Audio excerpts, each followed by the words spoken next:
Good evening, everyone. We're going to have a joint meeting right now of the Newcastle Town Board and the CCSD Board of Education. So, Town Board, can we have a motion to open the work session? Second. All in favor? Aye. You guys need to do anything now? Alright. So I thought we have a special guest coming, is that right outside?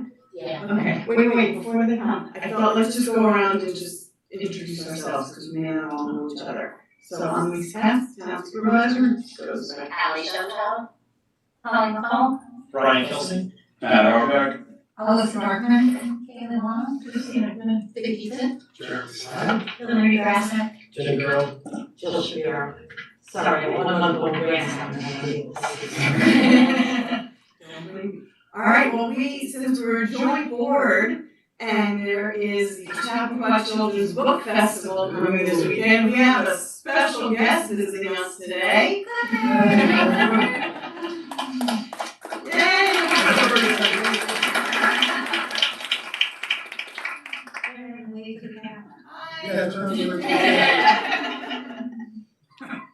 And I think we were gonna try to get a group board picture with Clifford. That'd be good. Joanne is an expert. So, welcome to that. Lisa, you want to say a few words? I mean, it's the 10th anniversary, and we really want to thank Town of Newcastle for being such an amazing partner all these years. So, if there's something, Sure, I'm gonna say something on Saturday, but we are very excited. It's gonna be the biggest and best one yet. One thing I know that the festival is very proud of is they're also sponsoring books that have been banned in other states and municipalities. So we are very proud that we adopted a resolution against book bans because we don't believe that anything should be banned. And we're very excited. Everyone should come out. If you don't know about this and you have kids, you should know and make sure to bring them out on Saturday, I think starting at 10 a.m. 10 to 4, right in there. the train station here in Chappaqua. Fantastic, thank you. Thank you. All right, love to take you all just want to stand up, put yourselves. I'm not sure if that mobile, Jeremy, I'm not sure. Do you want to do by the town of the sign, in there, wherever, the town of Newcastle sign? It's up to you, it's up to you. We should all stand around Clifford, because I think Clifford's gonna be, Where- gonna be really far. Set yourselves up, and I'll be there. Yeah. Come on, Clifford. Okay, Clifford. Clifford, see? Right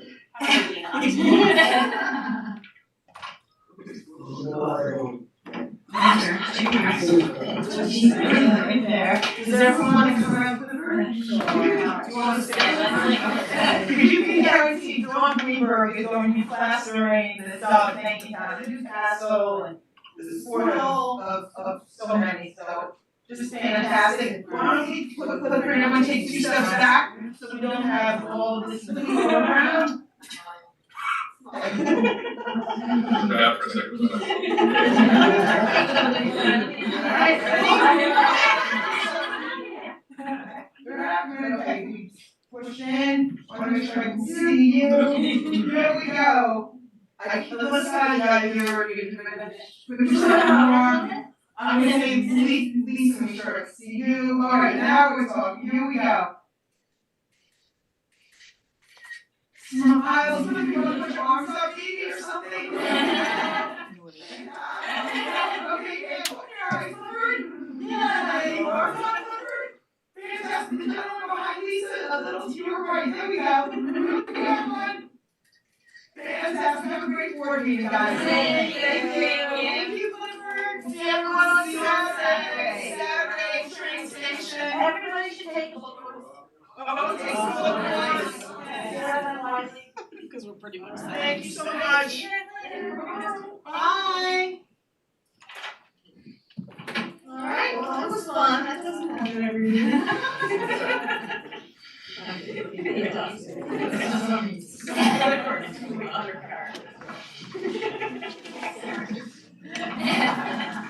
Alright. Okay, so that being done, we we thought we wanted to kind of do this. They're having a joint meeting New with the board members, first. we, wanted to do this as an And a opportunity. work session in and the I conference feel room, and then they're gonna forced come in because here probably in like an we're hour. one, That's good it's to know. one community, and I know we I don't know if there's a have specific item you're here everyone in our for. community part, so we thought it would be great to just meet and really Yes. see, School board board of meeting education members, done, they're leaving. just sit Yes. down with a few things on the My name's agenda, you Jeff, guys by the Okay, see. hi, I'm Karen. But really Karen, just pleasure. to meet, talk, and Maybe I'll get ready to work collaboratively together. So listen. we're excited to meet all of you. Should we just jump right in? Run the television recordings. Alright, so the first thing, and certainly Yes, everyone we're on jump in Zoom, when you we're want to. The first thing Zoom we had to TV, like cable discuss TV the and sign YouTube. IMA, Cool. so that never got finalized, so I think Everything's ready. last time we were on it as new board members, two board of Yeah, education so what's members gonna were on the working group, so negotiators are no longer on board. So you would need to appoint two new board members, but last time we discussed it, we were very close. I think one meeting and we can probably wrap this up and get our minds together. So I thought we could try to schedule that soon and get that done. And then it would need to obviously be approved by our full board, your full board. But if we could get you guys to appoint two new members to that working group, It's hard. and Last week was just. let's get it going. I really think one meeting would be just not out and She was done. going to tell me on Friday, she meant to say 2 weeks, which is this week, so. Okay. So the last time that we left off with. Well, I know, just don't get discouraged. I'm just, trying to, In terms of our, I think that the last reason week we was were just. looking towards mediation. So I think our board would have to have a conversation as to whether or not we want to reconvene the team or move forward with mediation, because that's really where we're at point in this process, but I understand we have new members. So I think we have to have like a discussion about it, but we'll commit to another date. Okay, my personal view is that it would be helpful before anyone went that step, which isn't even binding mediation, so I would rather have a meeting of the mind of all of us here. And I think we can do that, I think getting two new board members on that group to sit down and meet once or twice, I really do think we can just knock it out and be done. And I would urge you to just go that route first, so we can just do it quickly without additional cost for either of our boards. Could you refresh my memory what the end date of the interim agreement is? It's the 29th of September, so we would have to extend it, because we wouldn't be able to. And that's this week. So, I mean, I think the other problem that we're having with the work group is that there seems to be more. You're right. I can hear. Nothing to look at. I know. So.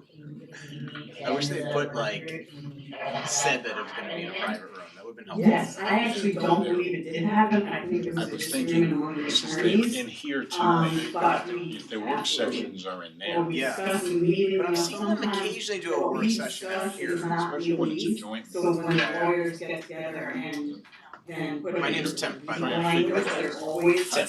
Not changes, but there are always provisions because language has to be written a certain way, and we can colloquially say something, but in the legal contract, there's a certain way that contract comes right back. But yes, I think what we agreed to in the meeting, obviously the boards would need to go back and agree to that, but it absolutely should be able to be done. So I we'll mean,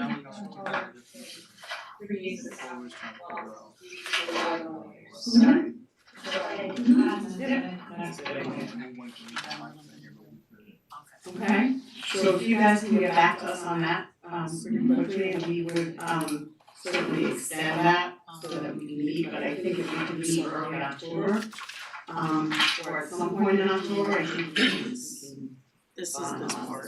Then they're gonna do the work session, probably staying there. Alright, the next And then 7. item on our agenda is discussion of the proposed That's why I chapel. told you guys not to bother. So I don't know if all of you know about it, some, Is this loud enough for you guys? board do, some of Good for me. you on the Board of Education probably do.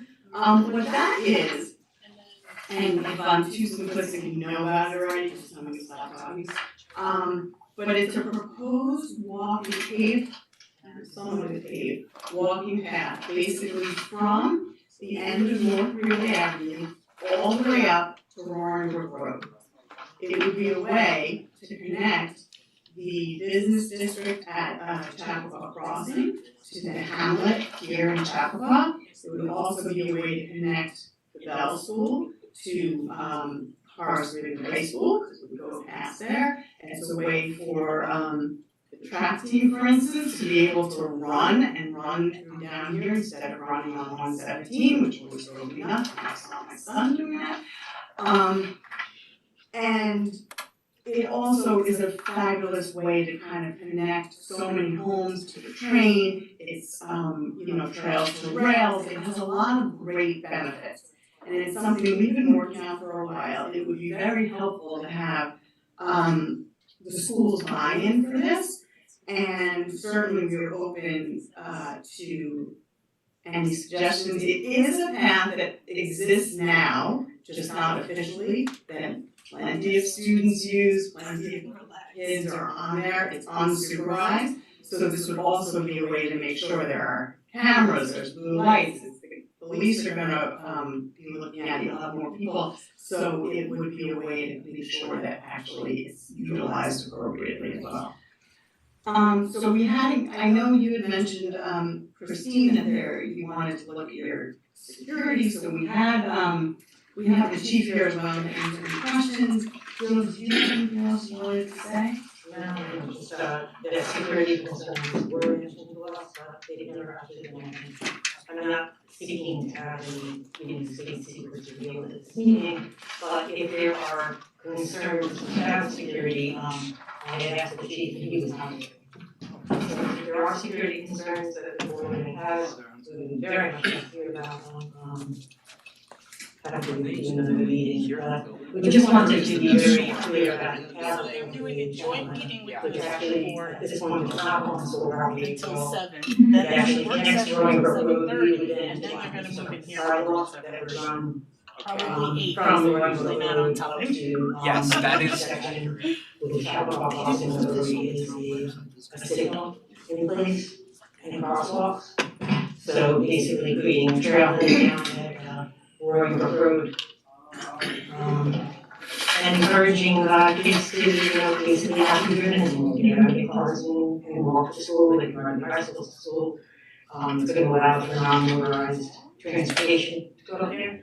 And we're really hoping that people are gonna use it to move downtown. That last mile has been a significant target for Metro North and other transportation agencies to try to get people to their homes and keep them out of their cars. And in light of climate change, it just seems like, just such a reasonable thing to do for our future. And to get the kids just out of their cars, getting them on, getting them ready for ourselves, and providing them with a safe avenue to be able to do that. And one of the reasons we really love your support of this is because we're looking for grant funds in order to fund this, because it's not an insignificant cost. And our application would be strengthened if we had support in school. Can you remind me how the parking would change on the Chappaqua Crossing side? Like, was there gonna be added parking spots? Yes, so there's gonna be a trailhead there. The town owns property down the hill. If you're going down the hill toward the train tracks, it's on the left, but past all the houses. It's sort of right where it bends. But there's already like a indent. Indent. Right. So there's the trailhead probably gets into running on that. So that's what I wanted. When you're talking about kids using it to access school and balance, really, has it changed that kids who live near it are going to actually be able to access it now? Because I thought there were no access points between the endpoints. That's really up to that neighborhood. If they want to have an opening in their neighborhood, we're not mandating that. That's up to them if they want to. And there would be control, it would not be, they would have people or something like that would give them access, because obviously people just kind of sitting in the trail. I would assume that, but otherwise there are very few people who actually have access. Like it seems that way. Like we've talked about properties that would back up to the trail, and what Holly's saying is they would have an option, something we talked about, whether they would want to be able to access the trail from their property and then having the fence set up in a way where they will be able to access it on their side and not. You sound like you're actually There are a thinking lot in of other kids directions. who live down here would be able to walk as well. And it would not just be kids, obviously, it would be anyone who wants to do that commute. And most important, and we've heard this from a lot of parents, is to have a safe place for track teams and other sports teams to be able to run the cross country when they're not on track. I just, I gotta clarify, we don't have kids running on 17 anymore. I know, and We bus them off campus or they run on campus, so I wanted to. I know that, but you know, I talk to Christine all the time, people don't always understand the difference between the town board and the school board. So I've actually gotten many complaints, which I did forward to you, about why are you making the kids run for cross country on school grounds? And I said, that is not my decision, I'll give you Christine's phone number. But yes, but certainly for cross country, we would give them an opportunity to actually run regular distances. And it's an opportunity to make it safer. Mhm. A paved trail with lights, with police officers on bicycles routinely patrolling the area. And if the children are already using it, and we'll probably elementary funds on there sometimes, it would give, I think, a lot of people peace of mind to know that. Call boxes, Right. only egress. There's a lot, it's highly used right now. I would also say, not only for the kids, but, being in the suburbs, we live a more sedentary life. Friends and people in the city would be really good health-wise for everyone to be able to take a walk, especially a walk to go somewhere. Just a walk around your neighborhood. Yes, in the neighborhoods. And there are a lot of neighborhoods. Children, and if you really want to look at the age, go to the park, like under town, you have kids riding in circles, it's not the most scenic spot to drive in circles. I think that might be a great tool and asset to have people very easily going back and forth, and you could theoretically go grab the light somewhere in the hamlet, you should back up, or vice versa. Or you should back up, it just gives you that safe, more scenic place to do things outdoors. Where do you pick it up, on this end? You could pick it up on either end. Right, I On the end of North Reading, so if you just go straight. So you'll be there and then on Warrenbrook Road. And there are, to your point, there are a lot of neighborhoods up there, at least up near Chapel Crossing, there's Lawrence Farms East, Lawrence Farms South, there's Cowden Lane, there's a lot of neighborhoods that actually can connect safely to that trail. And I think it's more housing in Chapel. And Chapel Crossing. So, for us, if I'll speak for myself, just for the admin team, so some of the benefits of it, we're using it for PE classes, we have a mountain biking unit, and then we probably could have our track team out there, our cross country team, and, we, also, it's an additional, spot for people during high traffic events, that, like another pocket that maybe people would use to park there, and then there'd be that sidewalk for kids to walk up to school. Right now, it doesn't exist. Some of the concerns just in general, because we've had a few audits, and we have to do some stuff to the back of Greeley. And then just, like increased traffic during arrival particularly, I don't know if it would impact that or not, so that's just something that I've been thinking about. And then, it would be problematic if there wasn't enough parking there and people tried to start parking at the Ed Center to use it. So those are some, just some things that I'm just thinking about in terms of our process. A letter like this would probably have to be approved by board resolution, and so you'd have to have like two meetings, a discussion, people could come and comment, and then a resolution to approve a letter to support it on behalf of the community. So that would just be our process. So our next step would be a public discussion on it at one of our meetings if the board wants to place on the agenda. And we're happy, if you want, to do kind of a more wholesome presentation. The consultants we utilize can come and really present with pictures and everything. Yes, Steve, I think that would be a lot, that would be very helpful. I mean, it's up to you, but I think. So what is, if we were to go ahead and do this, as Christine explained, it's a two-meeting process, what is your timeframe, just so we know what we're working with. I think we're as soon as possible. As soon as possible. The TAP grant funding, deadlines have not been announced yet, but we expect them to be. And that usually is end of September into October, so we're just waiting for that. Certainly, your letter would be tremendously welcome in this process. So the proposals that I've gotten, how long does that, project take? I mean, that seems like a really encompassing project that could be lasting 3 years, 5 years? Well, we'll be done in phases. It's not gonna get done at once. Yeah, it's a multi-year project. But there are nature areas in there, bird watching, things like that, so you would probably do that portion first and then connect, so we would try to make it as I think for me, I'm very visual in my learning. I'm trying to picture this in my head and I can't see where it starts, where it ends, and what's happening in between. So I would love to see the rendering or whatever you have to get. I think we should definitely have them do a presentation, because that would, and I think it would also be helpful for, like, Christina has some educational, but, when they look at the presentation, there may be some other ways that they could make suggestions that could even improve the educational aspect of it. Right. So if you wanna let us know at board meeting, that would be appropriate, we can talk to the consultants and then have.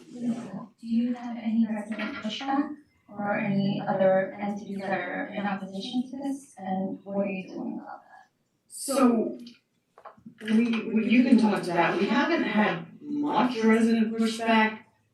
And there was somebody who was not happy with it, they no longer lived here during COVID, they moved. But, we're trying to reach out to some of there are 5 homes, I think, that would border the trail, and we're actually seeking easements potentially from them if they wanna give them, but Jill's been meeting with them if you wanna talk to them. Right, so I'm meeting with the 5 property owners, who these properties actually abut, the chaplain. We don't need any private property to be able to build this, it's just a matter of, if we go through private property, there's already a path there for when the, Westchester County, repaired their sewer trunk line. There's a huge trunk line. And they already, Westchester County has an easement for those properties. But, so it would make it a grade trail as opposed to an elevated sidewalk, an elevated boardwalk. So if we go through our private properties, we wetlands. So the project takes a little bit longer, it's a little bit more expensive, it's a little bit noisier for the neighbors, just because you're doing pilings and you're doing a raised boardwalk as opposed to being able to just put some sort of asphalt over an already existing grade crossing. The areas, the neighborhood of Lawrence Farms is very concerned about having public access through their property. We're not putting public access to their property, that was their request, one of those 5 property owners wants a private entrance, they're welcome to do it, that's the same number that we have. We've also, offered to purchase a portion of their property, again, that's their choice, we don't have to go to their property, it's not sure. And there'll be a fence, screening, so it's really. So Chestnut Oaks, we actually have an easement that runs through Chestnut Oaks. We are not, we are instead,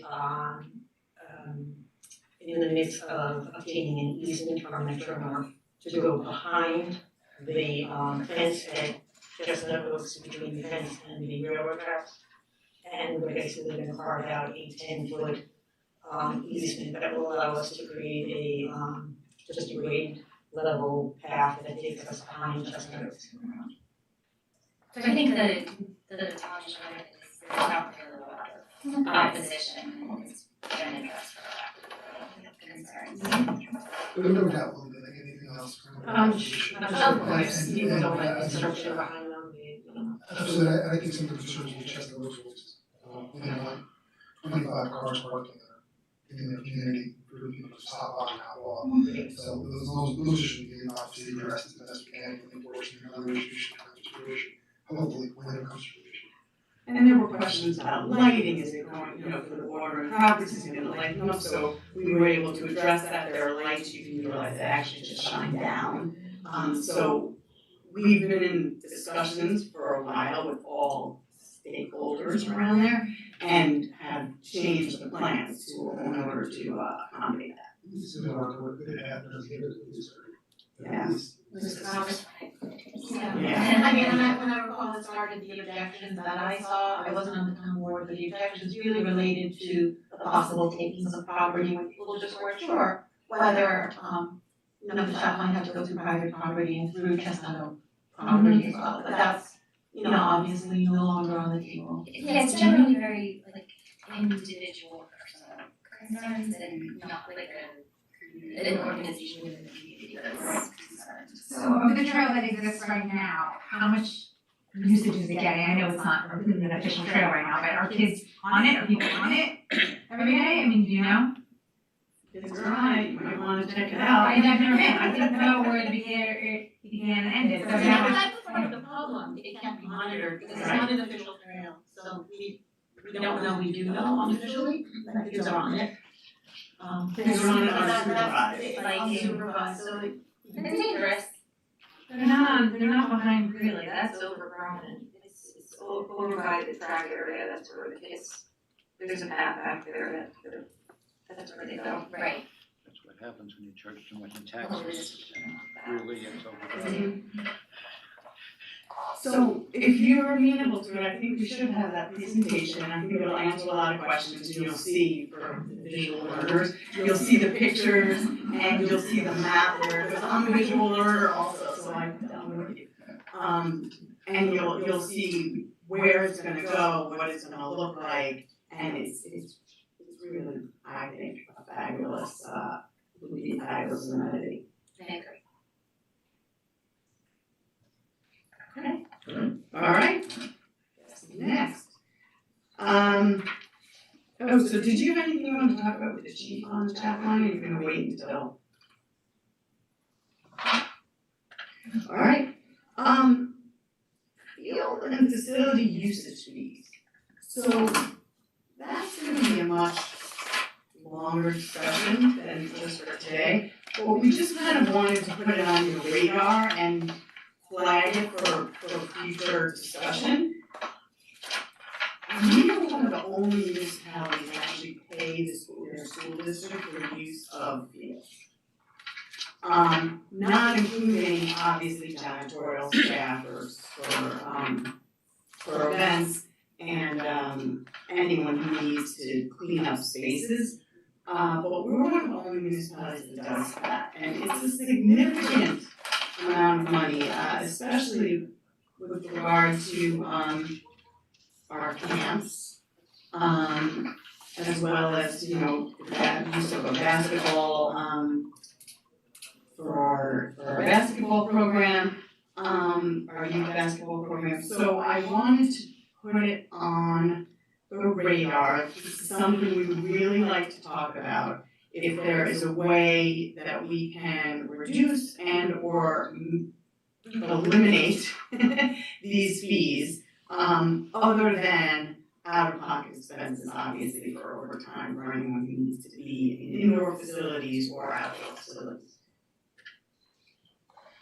And ultimately, you're doubled into the residents already paying taxes, most of them, not all of the school district, but at the same time, it's not likely that someone who's all in the West End can come and walk the track or use the facility if they have other facilities on that side, or, not that they won't or can't, but not as likely, because most of the people that are likely using the facility are going to be mostly Newcastle / CCSD residents.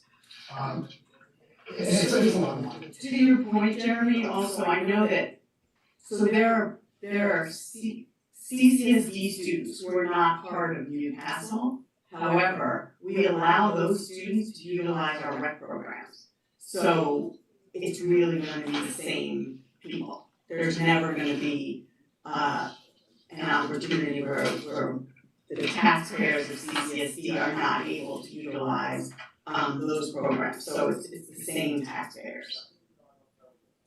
Right, and right now, actually, CCSD charges $51 per participant if you're a non-CCSD resident versus $16 but getting that $16 fee is being charged to someone who already pays CCSD taxes because within Newcastle. For instance, Rock Tots Camp this summer, we paid about $17,400 for the use of Grafflin for our Tots Camp, the little one half day. So And during COVID, it was too expensive to run Camp Adventure at one of the elementary schools, so we ended up permanently moving Camp Adventure, which is kindergarten through 4th grade, to Amsterdam Park. But Amsterdam Park does not have the infrastructure to maintain regular camp programming. There's not even a bathroom. We incur an extra fee to get a rent trailer bathroom every summer. And an additional issue is that there's no indoor space. So for the last 2 years, anytime there was a storm, and if you recall, at the beginning of the summer, it was constant rain. Every single time we were expecting a rainstorm, parents were getting texts, gotta come pick up your kids. There was a few times that the town was able to bus Camp Adventure to Chapac for a movie, but, my children, all 3 of them utilized Parks and Recreation Program, and all 3 of them go to town camp. I wasn't paying to send my kids to Chapac for a movie every day during summer camp, right? And the fact that there wasn't an indoor space for working parents too, you were getting a text, gotta pick up your kid within 20 minutes. My office is in Yonkers, it's not possible. So, Lisa, I don't know if we have ever spoken about this before, but what's coming to mind for, at least for the summer, it would be nice to have an indoor facility that you could use. But I'm thinking about the problems we have already towards the end of the school year and the beginning of the school year, having to put our heat alleviation plan, in place because it's just too hot. And I don't know how hot it's going to be inside when it's right in the middle of summer. So that's something also to consider. But yeah, but there are things that need to be discussed, and just can't make this decision here, but. Right, okay. Well, we have when you use our facilities, and when outside facilities groups use our spaces, we have fees that we incur for that, for all kinds of things. So if you want us to relook at this, then we need to have a better idea of your costs, and we have to analyze our costs, and we have to work with the policy committee to see if it makes sense to make an adjustment that would be approved by the board. So Any other question, we will do that. we can certainly, the policy committee meets all year long, so if you give us some information to look at, I can pull Joe Romano and Josh, we can look at the expenses incurred because you're using our spaces, and we can have a discussion as to whether or not it makes sense to make an adjustment to We these should prices, charge them for the which we haven't area changed schools. Since we moved to this model in 2018, so I think they've been the same. Well, they but just I went up. think the larger question is not should we reduce fees, but we're here do we need to have these off? Right. Other than Yeah, I hear what you're saying, so I Come think up what with we some need better to jokes, how do, about that? now that this meeting's not ready to do that, is talk about what are our expenses when you're using our spaces. I think we had done that when we came up with this originally.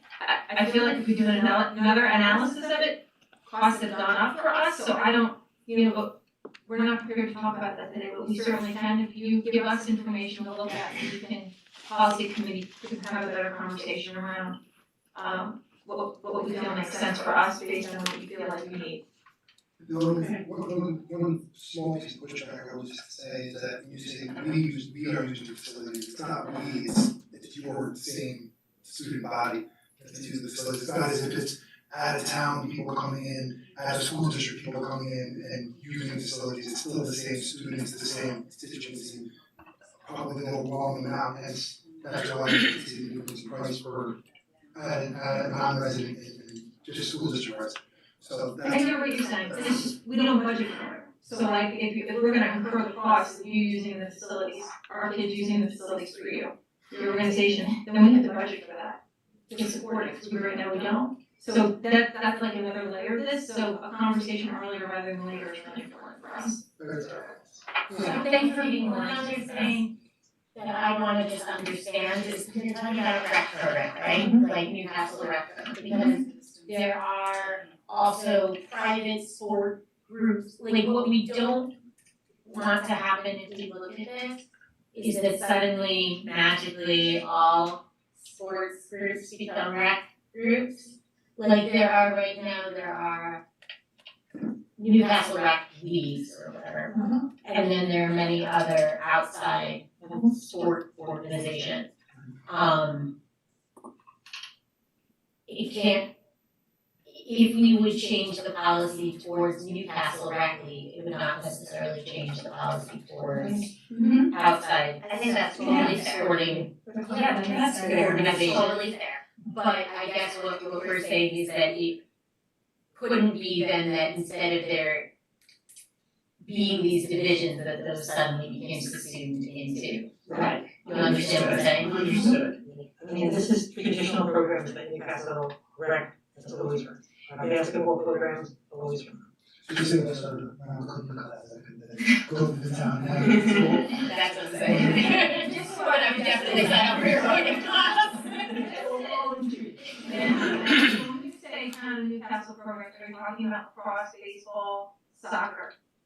Is that what you're talking about? Programs Because that's our field rec use as well. Right, Our- so, because we schedule directly with them. Yeah. And so the problem becomes, which is why this is much more complicated, is there are certain programs that have been tried to get recognition by the rec department who haven't been able to. So then all of a sudden we're charging them a fee. So this is a much bigger, conversation for us, because we have to be fair. Because the camp's a lot easier than the field use, quite frankly. Maybe we can, bifurcate them. Yeah. But it is a, we could bifurcate it, it's a good idea, but it is, I agree, a larger discussion. And something that's why I kind of bringing it up today is that it's on our radar and we should discuss it, obviously understanding no one's really prepared to do that. But we do pay just janitorial staff, we already pay that, and that's something we absolutely would still want to pay. I think it's also important to just note that, and I don't think any of you think this, but just to remind everyone that the school's not charging, to me, it's pretty nominal for what it is. We're not charging to make money, obviously, just to really cover the cost, and if we would love to join hands and do what we can. But I think it makes sense, like Christine said, we need to look at it, because the field usage, it is very complex. You know, I have kids in all different sports and all over town, fields, school fields, sports. Again, camp is one thing, but indoor usage again in the summer, I don't even know if they want that, so that might be something to. Well, I think camp adventurers want to stay in Amsterdam Park, but, talking about our residents. And back to the original, the reason we did a per participant fee is because we needed to hire a secretary to schedule all the teams, because that wasn't working for you, and it wasn't working for us, and it wasn't working for the whole community. So we had to take that on, and we couldn't just pay for that out of our budget because it was for the recreation program, so that's what that cost primarily offsets, in addition to some, field maintenance issues.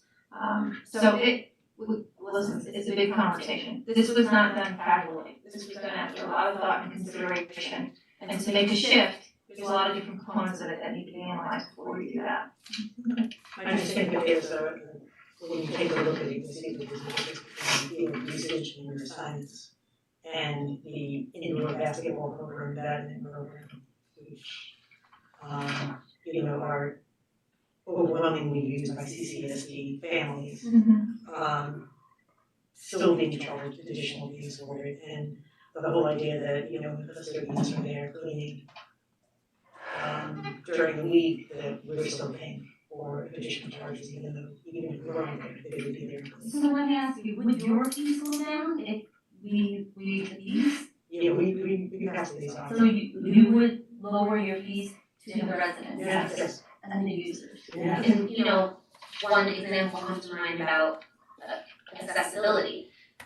We had such an overwhelming interest in youth basketball last year, and so many children got shut out because we didn't even have the court space, right? We were only allowed access to maybe one or two school gymnasiums, and so I field a lot of complaints about that, but at the end of the day, there's nothing we can do, right? We don't have a rec center, we don't have indoor basketball courts, unfortunately.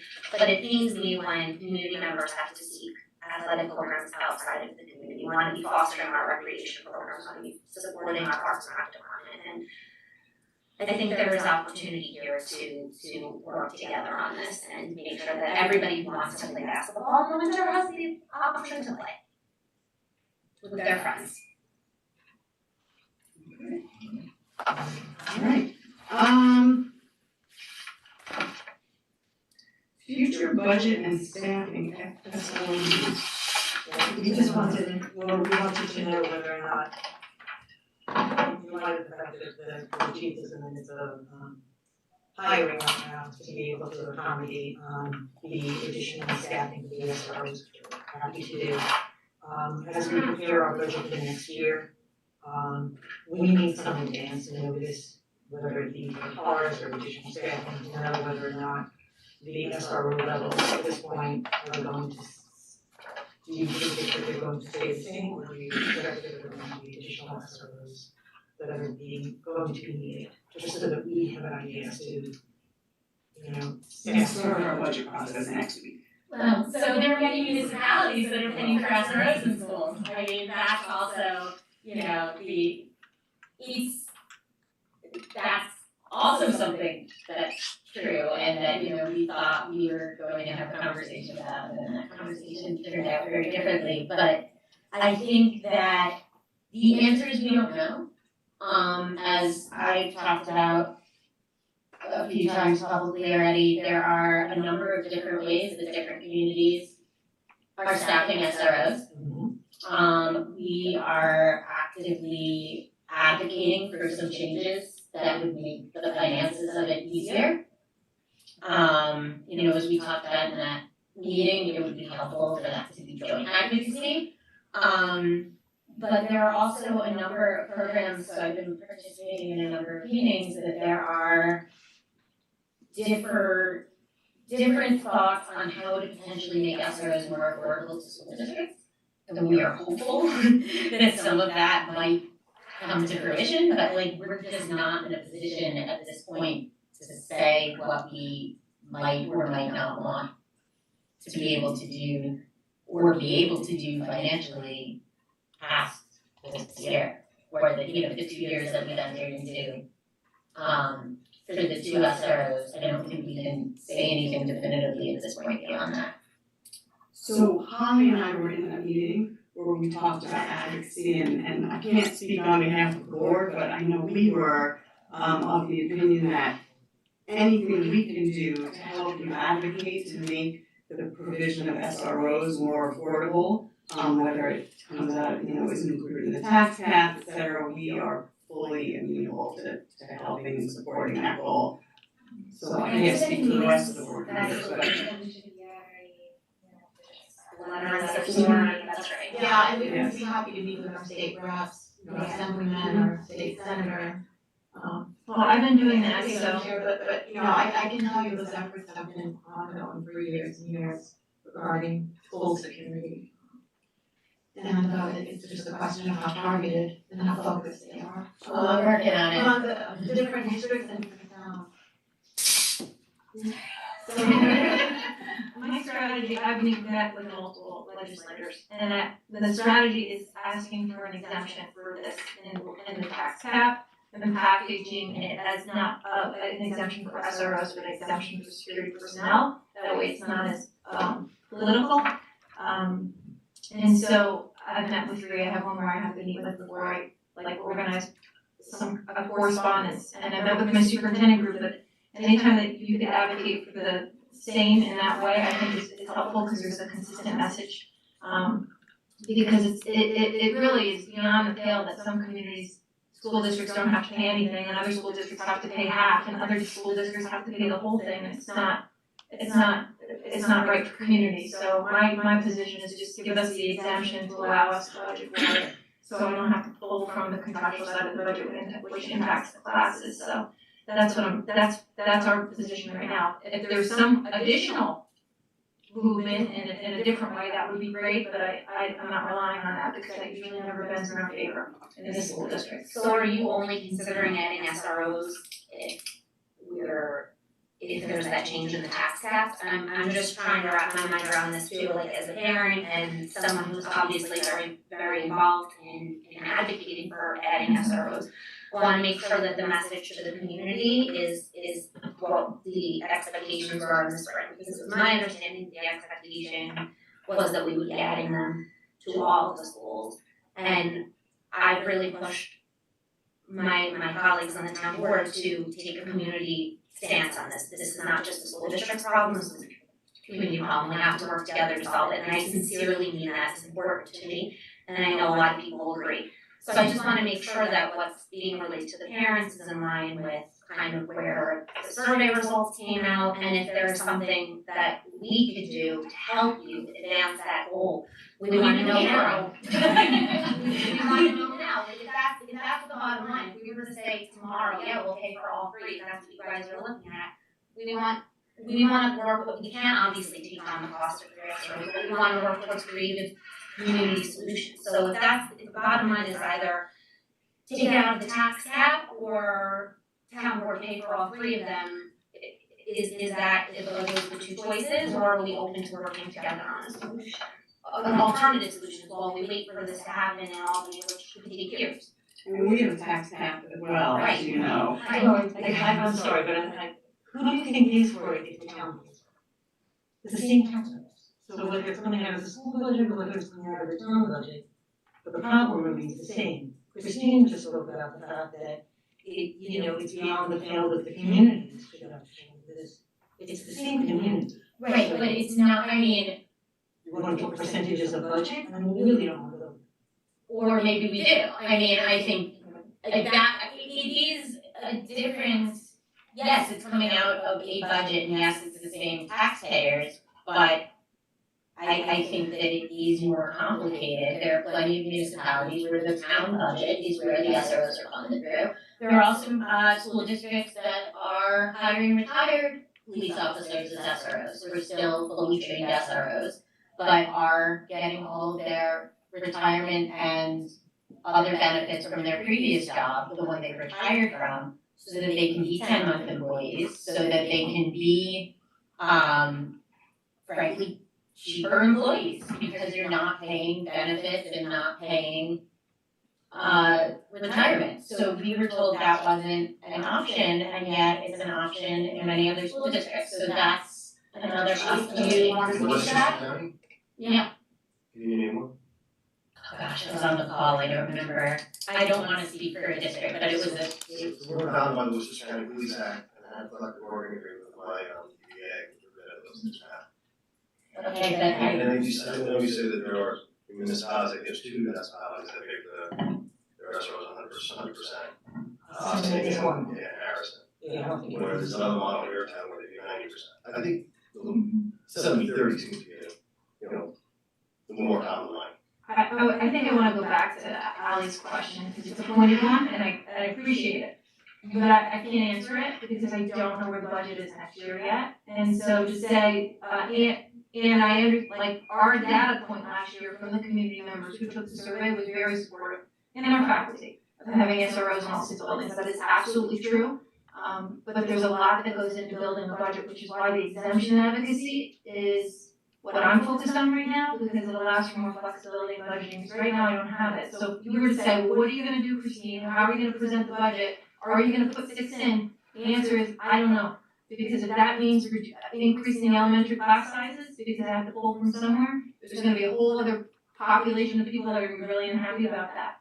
So I'm not. But is that the only place that you're gonna have to pull from? It's contractual, so it's the height, it's contractual, and it's not capital, it's contractual. So I'm trying to, so instead of like locking me into what do you plan on presenting, my suggestion to you is advocate in the way that I am to give us maximum flexibility to be able to do whatever we feel like we need to when we're budgeting, when we're not constrained by the levy limit.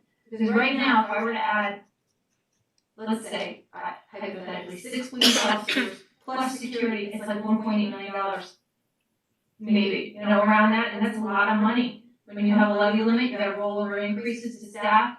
And then I have to start cutting, which is what I needed to do this year to be able to support the 2 extra ones that we've gone. So I can't just plan for it and say we're gonna do it without really having an understanding of the retirements, got 3 contracts out, I have work I have to do before I say this is where our position is.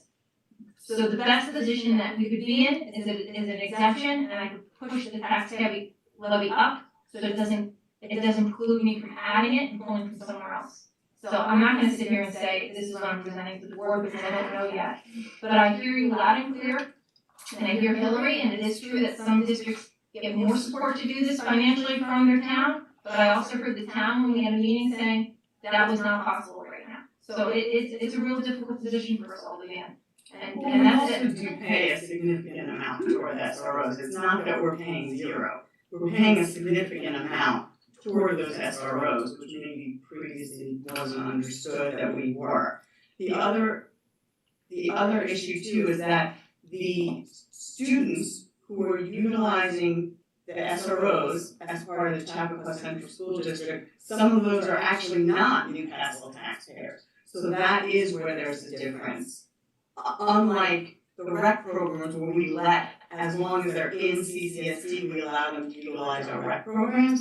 Here you would have kids benefiting from an SRO, which I think they should, who maybe are not actually paying, they're paying Chappaqua school taxes, but not, they're paying, right, they're paying Chappaqua Central School District taxes, but not Newcastle taxes. I just want to say what I said before, I think we all have the same fears, which is the state of our community. And this is one of the ways that we've identified to make happen. So I think, it's a complicated issue, and the tax cap makes it hard for us for the same reason it makes it hard for you. So, I think you're right, let's figure out how we can all advocate to give you the maximum flexibility so that we're not worried about who's doing what over there and who's doing what over here, and we can just, achieve the goal of the same community.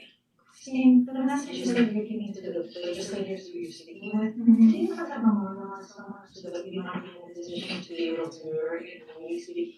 I have one more meeting, and then I'm gonna write my letter, and I'll send it to you. Because that would be helpful, it would be helpful. We will absolutely I just wanna say, I appreciate all your advocacy work, I support it. If there's anything that we can do, or parents can do, to make more noise and to push for our legislators to do this. We'll let you know, don't worry. I'm happy to do it, but I don't want this. I don't want this to be the 11th hour in August after the budget. Oh, by the way, we could use some help. Like, that's why we're bringing it up now, because if I'm trying to be pragmatic, that may not happen now, next year, the year after, but this is still something that we have to do and should do sooner rather than later. So while we're waiting for our legislators to figure it out, like, the whole point of me advocating for this position is because I got tired of waiting for our legislators to figure it out. Something that I thought we could do in our community now may not, God forbid, mean nothing, but I would like to, I sleep better at night knowing we've done everything that we can to keep our kids safe. While we're waiting for our legislators to do what they need to do, what can we, everybody in this room, do now to come up with a creative solution? Like Carly said, this is a community problem, we wanna solve it together. So, I don't wanna wait till budget season has come and gone. Some feedback would be great, so then we could start looking at our numbers and be like, okay, we could figure out a way to help you guys, and maybe it's a little more give and take in terms of other things, I think that theoretically, we've already said we all agree, that needs to get done. And on the one hand, it's a matter of numbers, I think it's gonna come down to numbers, your numbers and our numbers, and what we can do to work that out together. Secondly, the reason we go to advocacy is because what we can do creatively is limited by the tax cap that we face on both sides. And I can tell you from my 10 years of experience with advocacy, what has been found to be most effective is if more than the Chappaqua Central School District, or more than the town of Newcastle, goes out and asks the legislature for help on something. Because frankly, we're seen as a wealthy district. Okay, so no one is really going to listen, our legislators will listen to us, but we have to appeal to the entire legislature plus the governor. Because without the governor, we're not gonna get changes to the tax cap. And that seems to always be a third rail. So the real impact is in joining with other communities, and that's what's been effective in advocacy in the long run with really difficult issues like funding the foundation aid and things like that, that are really tough nuts to crack. So there's no way we can do something impacting the tax cap just us alone. Right. I can tell you from experience that Hillary, I know you're involved regionally, I don't know if there's focus now on security, there was a huge focus on it after Parkland.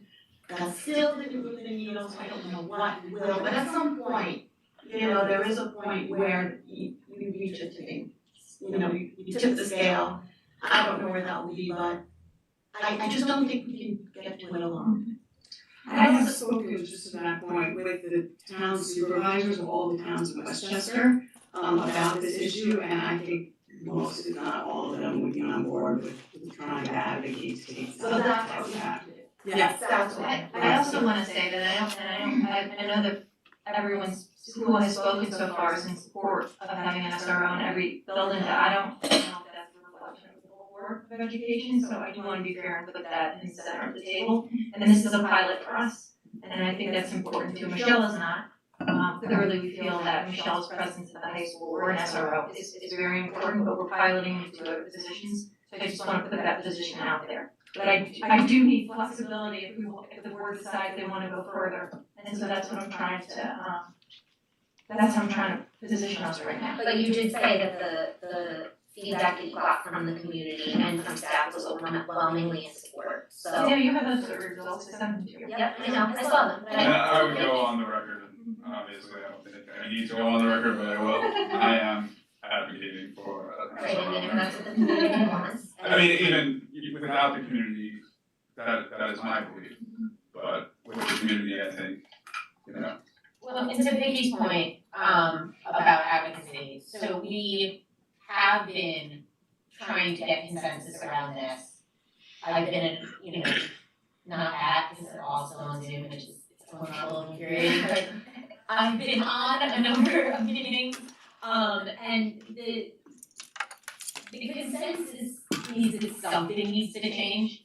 And this may be the easiest to get through in terms of it being tax exempt as opposed to somebody actually writing a check.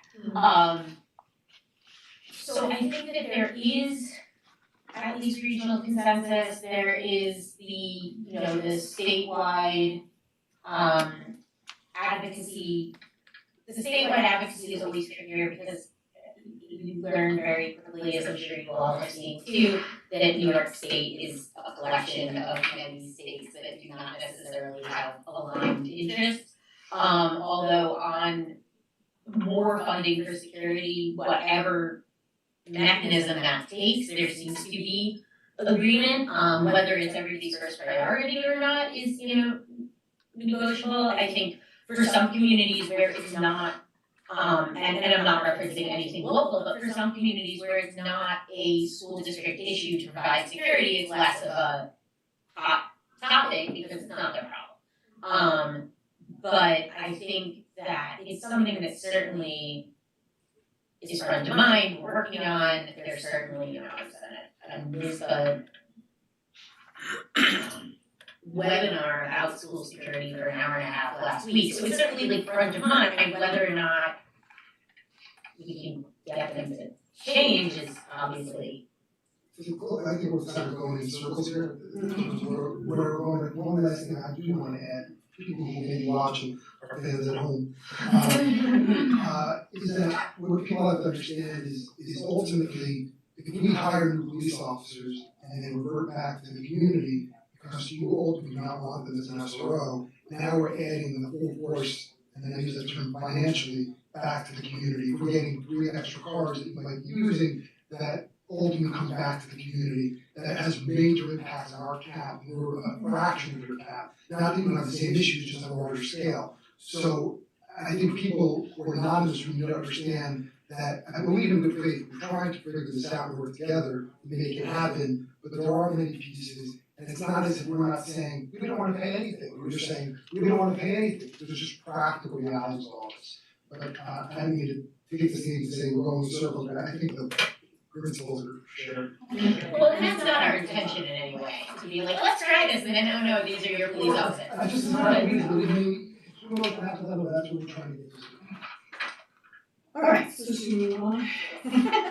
Alright, the next, there's just 2 quick things. The next one is school incidents.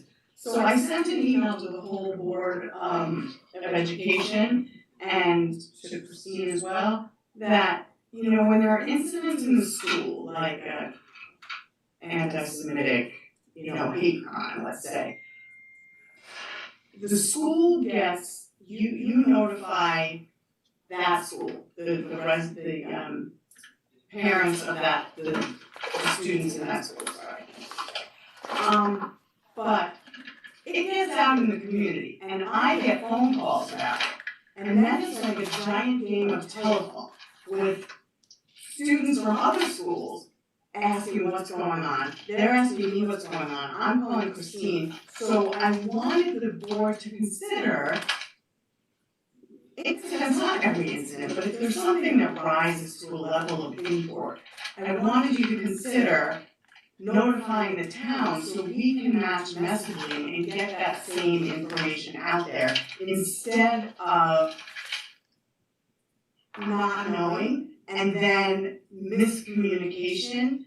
It's much greater, there can be much greater miscommunication because something's going on and the whole community is not informed of what is happening.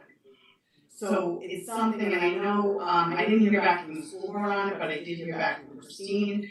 I think, the school could certainly put in guidelines. I know, Christine, you're saying, well, we wouldn't know when to say that. You could put in guidelines as to when you would notify the town, but I really think it's very important. And the same thing happened when there was the issue at the school, with the phone calls, with the swatting, and the school was notified, but the rest of the community wasn't, and except what I was able to get out there. But it's a time when we all need to be working together to have consistent messaging to the whole community. Maybe I can speak to this. Many times when those more serious issues, Christine and I work together, the message that goes out, we have to share that with the board going forward. And also, swatting that we got some out, so those would be good. Right, no, that I mean. Yeah, so maybe that's, Christine doesn't have that, maybe I have to do that.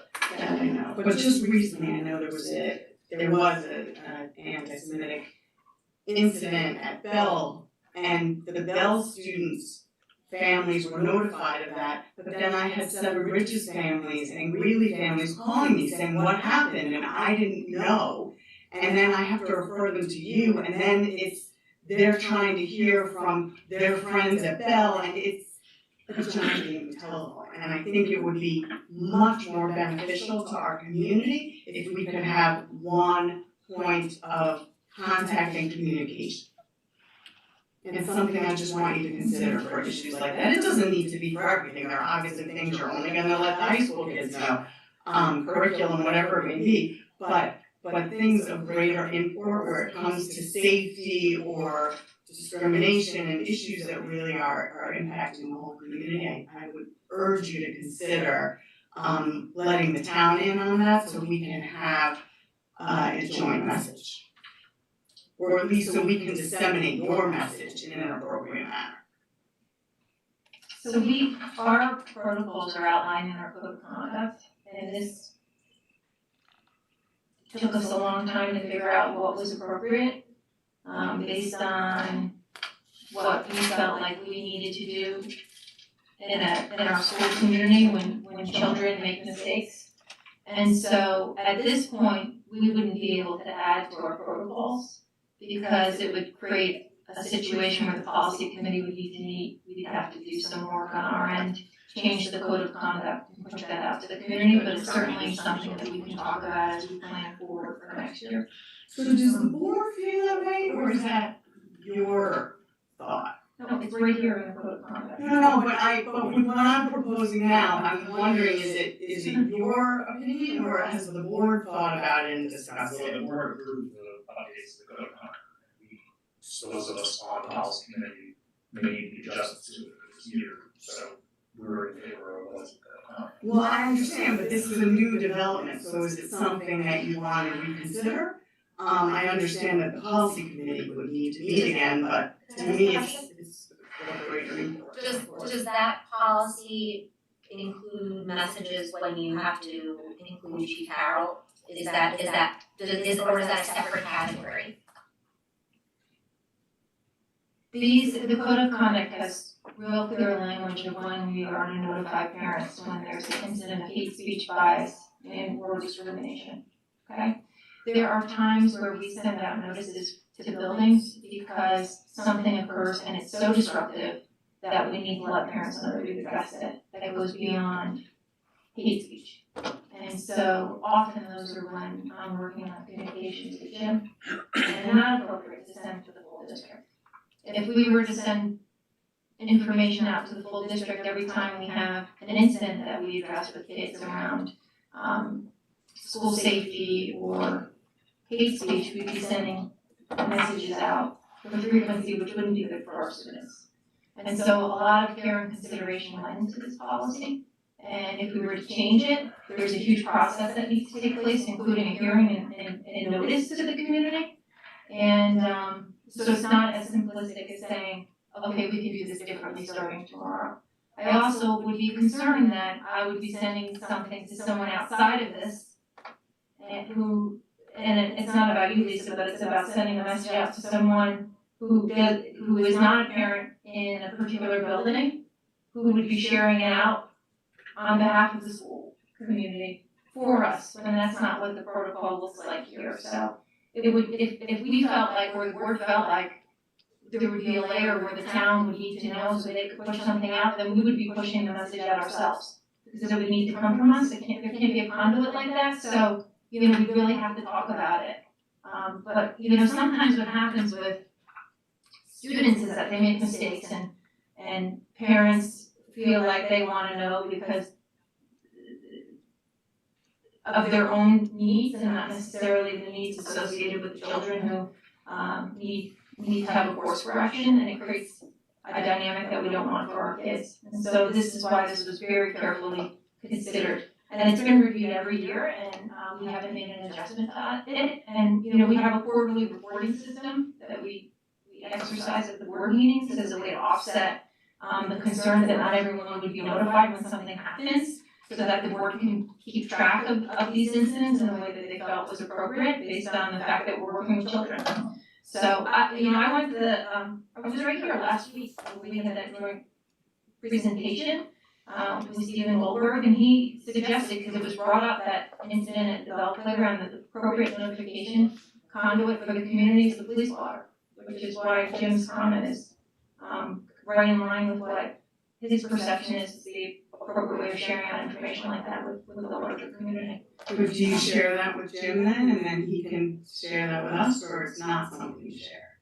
Well, we had the police did an investigation on that. We did the report officer. So is it something that you would? We didn't corroborate on our message, we do that on a bigger picture. Mm-hmm. I appreciate that comment, Christine, because sometimes it's not in the best interest, you say it like this, the child is more for the parent to do whatever they want to do with it, good or bad, and then it's a very fair statement. I just want to say something, having been on both sides of this, and I'm being a little quiet here, but I see the difference between having been on the school board. The school is very student focused. It's a child focused, perspective, as it should be. Whereas if you're not working with the school district, you've got more of an adult focused perspective. And you're looking at the adult interests, which are valid as well. But I think it's important for us to ask ourselves, if we want a certain kind of information, why do we want it, and what will we do with it?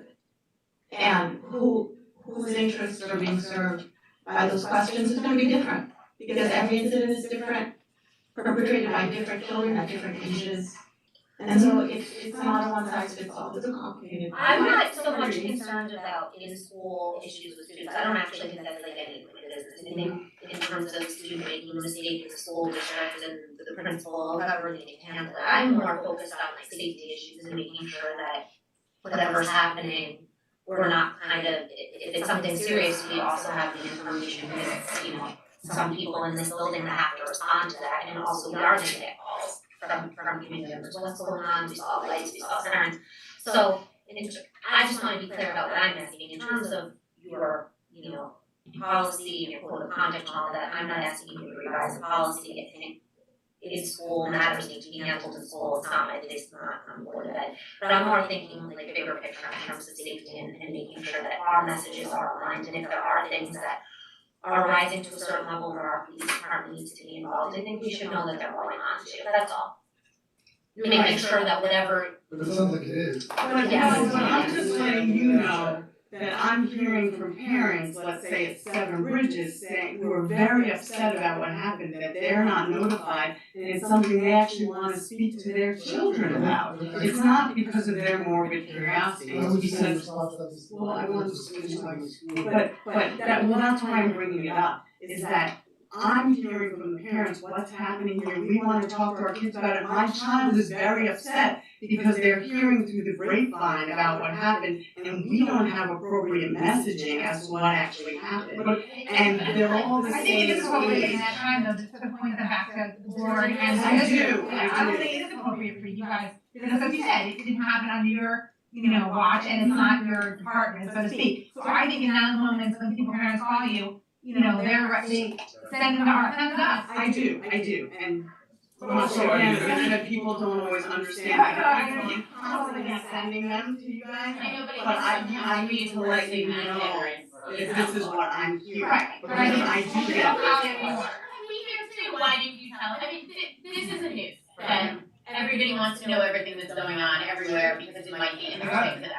Right, information is accessible to them. There's an element of people, I mean, we deal with this all the time. People are complaining to you to complain and to hear themselves speak. There's an easy line of your kid goes to Seven Bridges and something happened at Bell. You make one phone call, you can find out. They don't need to be calling you. So I mean, I think our messaging here, Jeremy said, and as Christine reiterated, it's like we, from the seat that we sit in, we have to protect the students. And I'm not really interested in the gossip that women or men of the town really need to get their hands on. But it's also That's what I protecting was- students who may feel discriminated against, not just the ones who perpetrated. So, yeah, I'm sensitive to that as well. Trust me. So we know there are people who disagree with how we do this, and we revisit it every year, and it's tricky. Like, I'm not gonna say that it's like a clear-cut answer, but it is something we look at every year, and I think that at this juncture, the best thing is send them to us. And Yeah, we know. ironically, if we get messaging that we then give to parents, I think it would confuse the roles even further. So I think it would be totally defeating the purpose and possibly saying the wrong things and. Yeah, I think the dissemination of that information really belongs to the district. I just want to correct, so there are times where Jim and I have to work on statements together, so those would be good statements for him to share with you, because I'm mentioning the town of Newcastle in them. Yes, Okay. yes, and I think so. Thank you. So when they're finalized, then we just push it. Right? Perfect. Okay. And then the last thing on our agenda was student parking. Oh, yeah, that's me. So I've been trying to work with Catholic Crossing, I've asked them 20 different times if we can lease spaces from them for juniors, and they keep, telling me they're not interested, but I didn't know, do you have spaces that we can lease from you that I can monitor to get junior parking over there? Because there's that whole huge lot that no one parks in during the day, and I think it would solve a whole bunch of problems for us, for Chappaqua Crossing. It might be a way to support you in some way, because I could just charge the kids for the spots. Is there an option? So I've actually spoken also to Chappaqua Crossing and asked them if they would be interested in that, and they are not. And it's privately owned property. Even by Chappaq, like that whole area back there. Because we share that part, that's like a shared parking. Lisa, in your conversations, have they said, why have they identified the problems you have? That it's their private property and they don't want students parking there. And there's enough students who are there all the time, going to Starbucks and everything else. They want the parking for the 91 townhomes that are gonna be in there, for the gym, for Whole Foods, for those in the Kula building and the office building. They don't want to use their parking spaces for juniors to be parking on campus, on their private property. So essentially they anticipate the parking spaces will be used. Mhm. For yes, so That'd be the most And if they're not, they just don't. I'm trying to get to the real reason. And much like, I can't, right, and much like I can't say they need to park, demand that they park in your driveway, we can't demand that they park there. Well, I think we all know that, but we're just trying to figure out what the issues are. We just didn't know if that Chappaq piece of it was It's not, separate it's from. shared parking, and we have strict requirements for them. I've been working on this for. How many have those? Arguably, honestly, why do juniors have to park on campus? I thought it was like nice to have it as this privilege for seniors. I think it's insane, it's just because we're on the main road. I drove to school as soon as I got a license, because you could, like, we didn't have a parking It was issue. only seniors. How many spots do you think we need? I mean, again, maybe we start the year with 50 and then we need probably 100 something, but I was ready to, every time he calls me and complains, I shoot back the, we'll lease spaces from you, and then I thought maybe you had spaces over by the chat pack, but you don't. It's like a little parking. Honestly, only seniors, the juniors could only park there during kind of senior experience when they would trade parking permits. I'm looking for, I don't know about that part, but I'm looking for, I was just looking for an alternative for kids and trying to solve a concern that they continue to bring my attention, and I have to keep saying that those aren't our spaces. You build next to a high school, we'll make announcements, but I say to him, a different way to do this is, give us some spots, I'll monitor it, we'll pay for it, we'll put cameras out there, and it'll solve your problem, and it'll solve an issue for us, but they're just not interested. Maybe once the townhouses are built, and they see what the usage actually is. Maybe. I mean, I will say that you know, a lot of the kids park at Lifetime, and that parking lot's pretty crowded. They shut that down though, the first day of school, Lifetime was like giving out tickets, so there are no kids parking there now. But I know, that's really, but that lot's pretty crowded, I'm not saying the kids, I think just they don't want that, they want their spots utilized by their tenants. Right, but I think the spots that Christine was talking about are way in the back. That like by the back of the office, but like the above lot, where just basically no one's parking. Actual The kids are agreement doing, the kids are walking. Summer Greenfield about how those parking spots are utilized, and we're not allowed to have anyone else park there. Maybe we could talk to them about that lot though, because nobody's in chat pack during the day. Sometimes they are, sometimes there's programming, but they want those spots to be general, but we're limited to the amount of spots we're allowed to usually there, because they want those to be able to utilize their during the day. Alright. Okay, that was my only agenda. You can have a parking lot. Right, here's what I have. That's a good idea. Okay, so I'm gonna get back to you on Thursday about, just to kind of, about the next, a work session possibility around the, chat line and about the sign. Because we have a meeting tomorrow, so we can talk about it. Okay, perfect. And then certainly I personally would love to, you know, have these meetings like once a quarter to just talk about whatever issues we may be seeing, whatever you are, and how we can just work collaboratively together as a community. So if there are issues you want to discuss, I feel like this should be something that should happen quarterly. Well, we can talk about that tonight. Thank you so much. Thank you guys. And again, Christine, make sure you also send us that letter or have me. I don't have it written, yeah. No, when you have it, when you have it. Believe me, we want all the help we can get. And I will forward that as well to the, doesn't need to be that, Arbor, to all of the town supervisors in. Thank you guys. Thank you.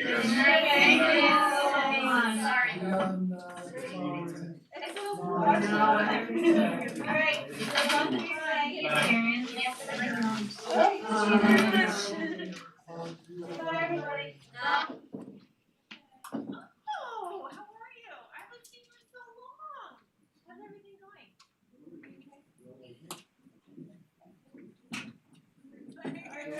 Oh, in here? So, a minute recess? Second. All in favor? Aye. We're gonna take a 5. Alright, see you later. Good night, everybody. Thanks, everyone. We'll do this tomorrow.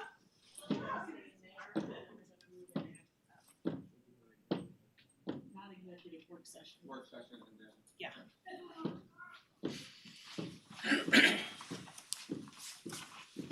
And the work session is open to the public, correct? Yes. Okay, perfect. You guys are all set. So when we're ready. Oh, actually, you know what, turn it on.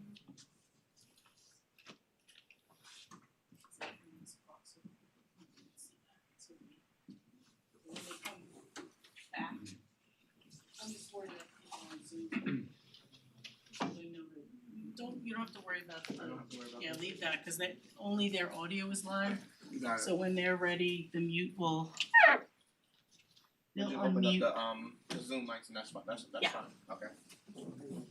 I know, that's why I'm like thinking in circles.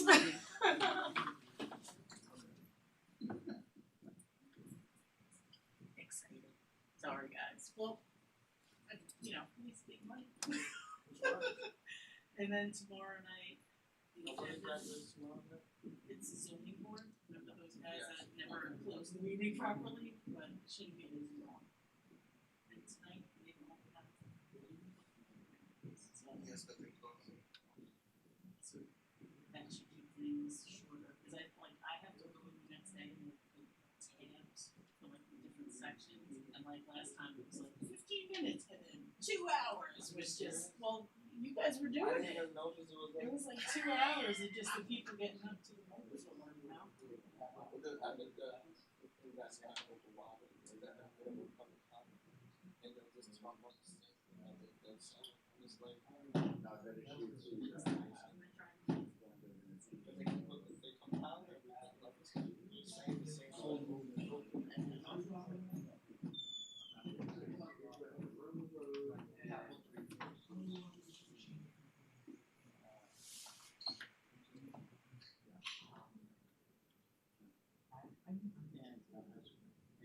Yeah, well, is that the people that kind of based across the street from Temple that so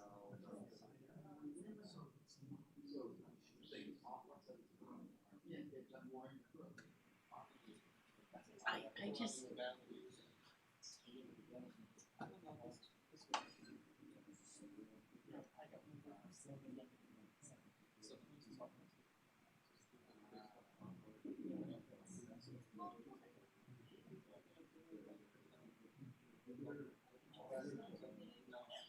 This will make you never ever want to do it, right?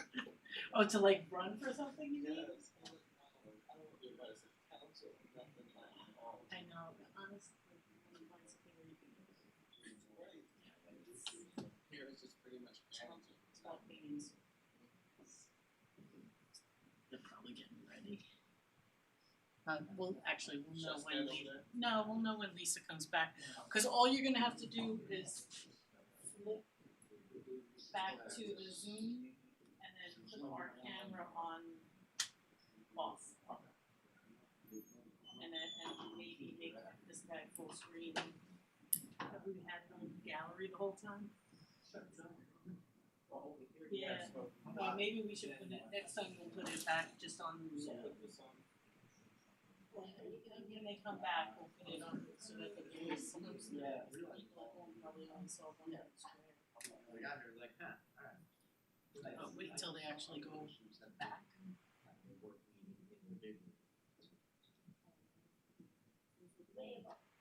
Could have the earpiece in and feeding bottles.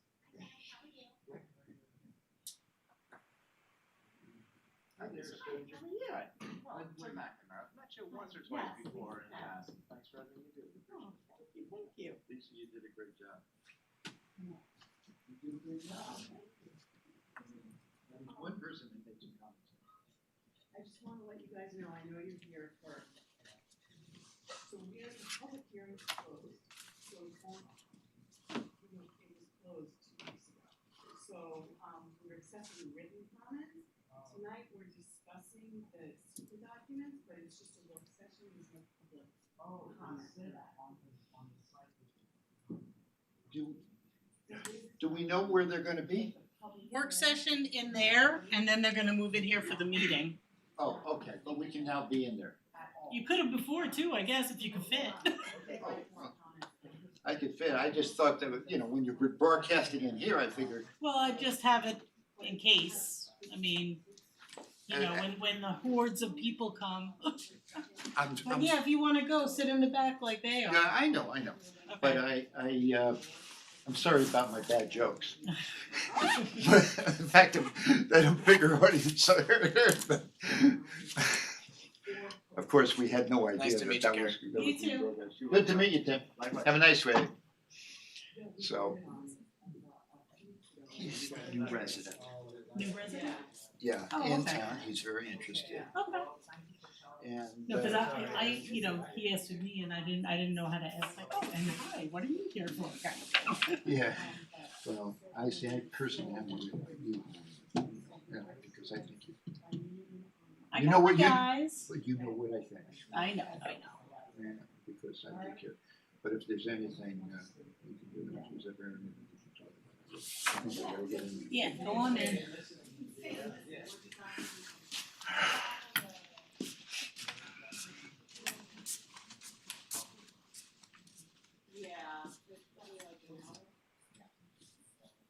But you can call because you can. When we started, we didn't see.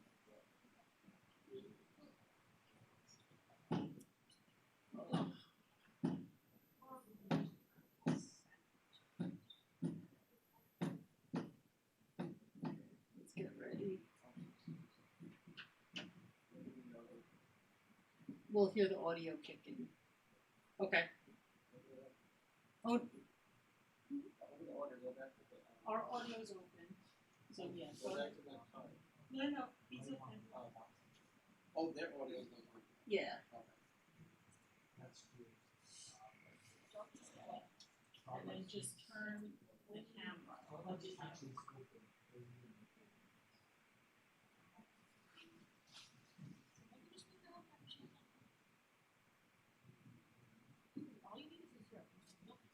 Oh, maybe not. Maybe they're not off of mute yet. But you can stay. Stay here or do we need to go Then go back to the slide. Actually, so yeah, go back to the slide and then just turn the camera on.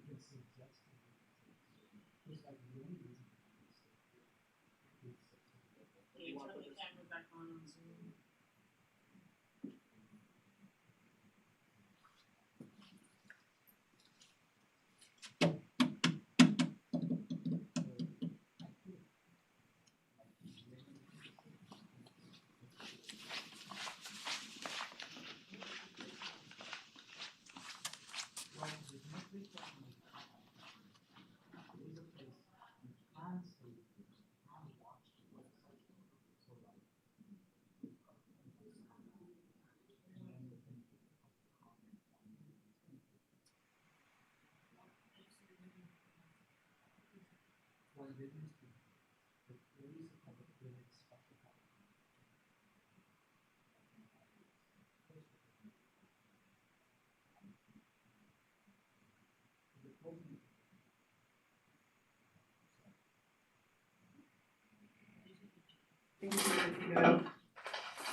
Okay, guys.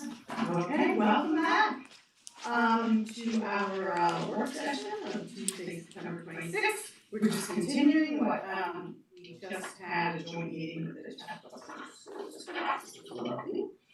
So we are going to open tonight's work session with a discussion of the NG Zero legislation on 50 North Greeley, the environmental determination, and the draft resolutions, which everyone should have. Jill, you were gonna make copies of them?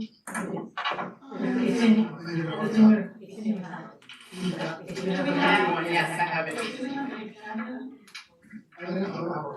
You need a hard copy? I gave you.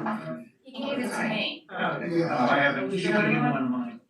I brought it, I So, okay, so how do you want to proceed? Eric, do you want to walk us through this? Sabrina, do you want to walk us through it? Hi, Sabrina. I think you probably should. I'm happy to walk everybody through it. Which one do you want to start with? You want to start with the secret resolution?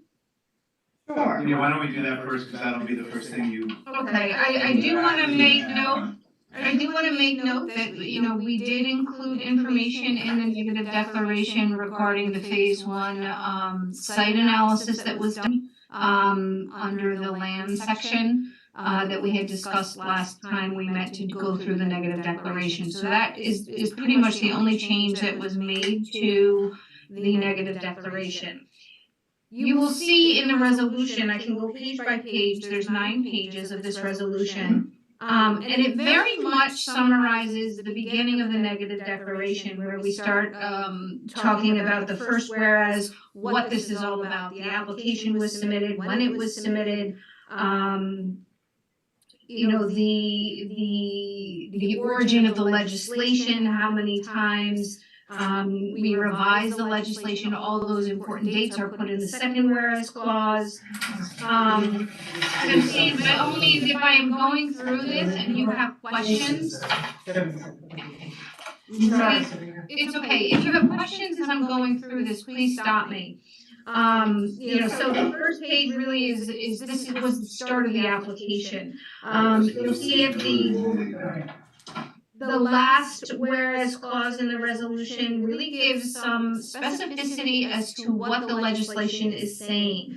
The bullets reflect to the site size requirements, the number of bedroom limitations, the amount of affordable housing that's in the code, undergrounding of utilities. So this is the specificity on the bottom of page 1, the top of page 2 of the legislation. The heightened energy requirements, energy conservation requirements, the heightened carbon less components.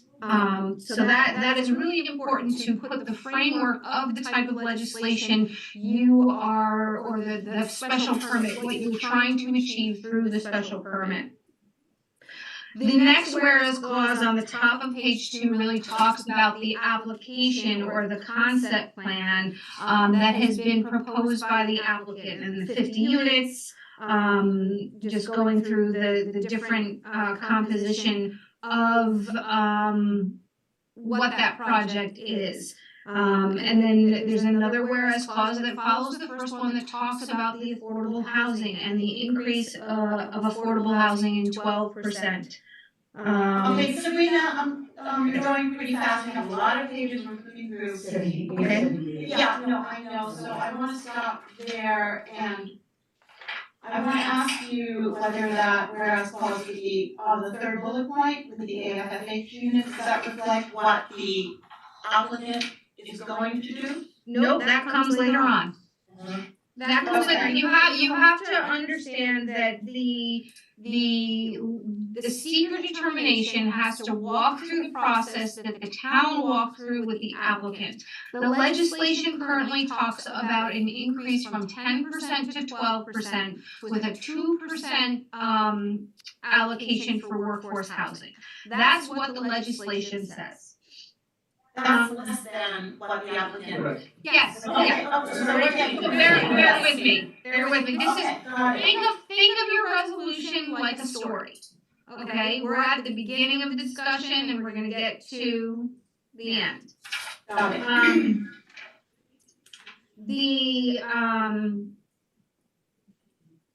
There's another whereas clause after the AFFH that talks about special provisions to reflect essential features, characteristics, exterior dimensions, and articulation of the proposed development, the building and the site layout. This is really trying to tie this resolution to those concept plans.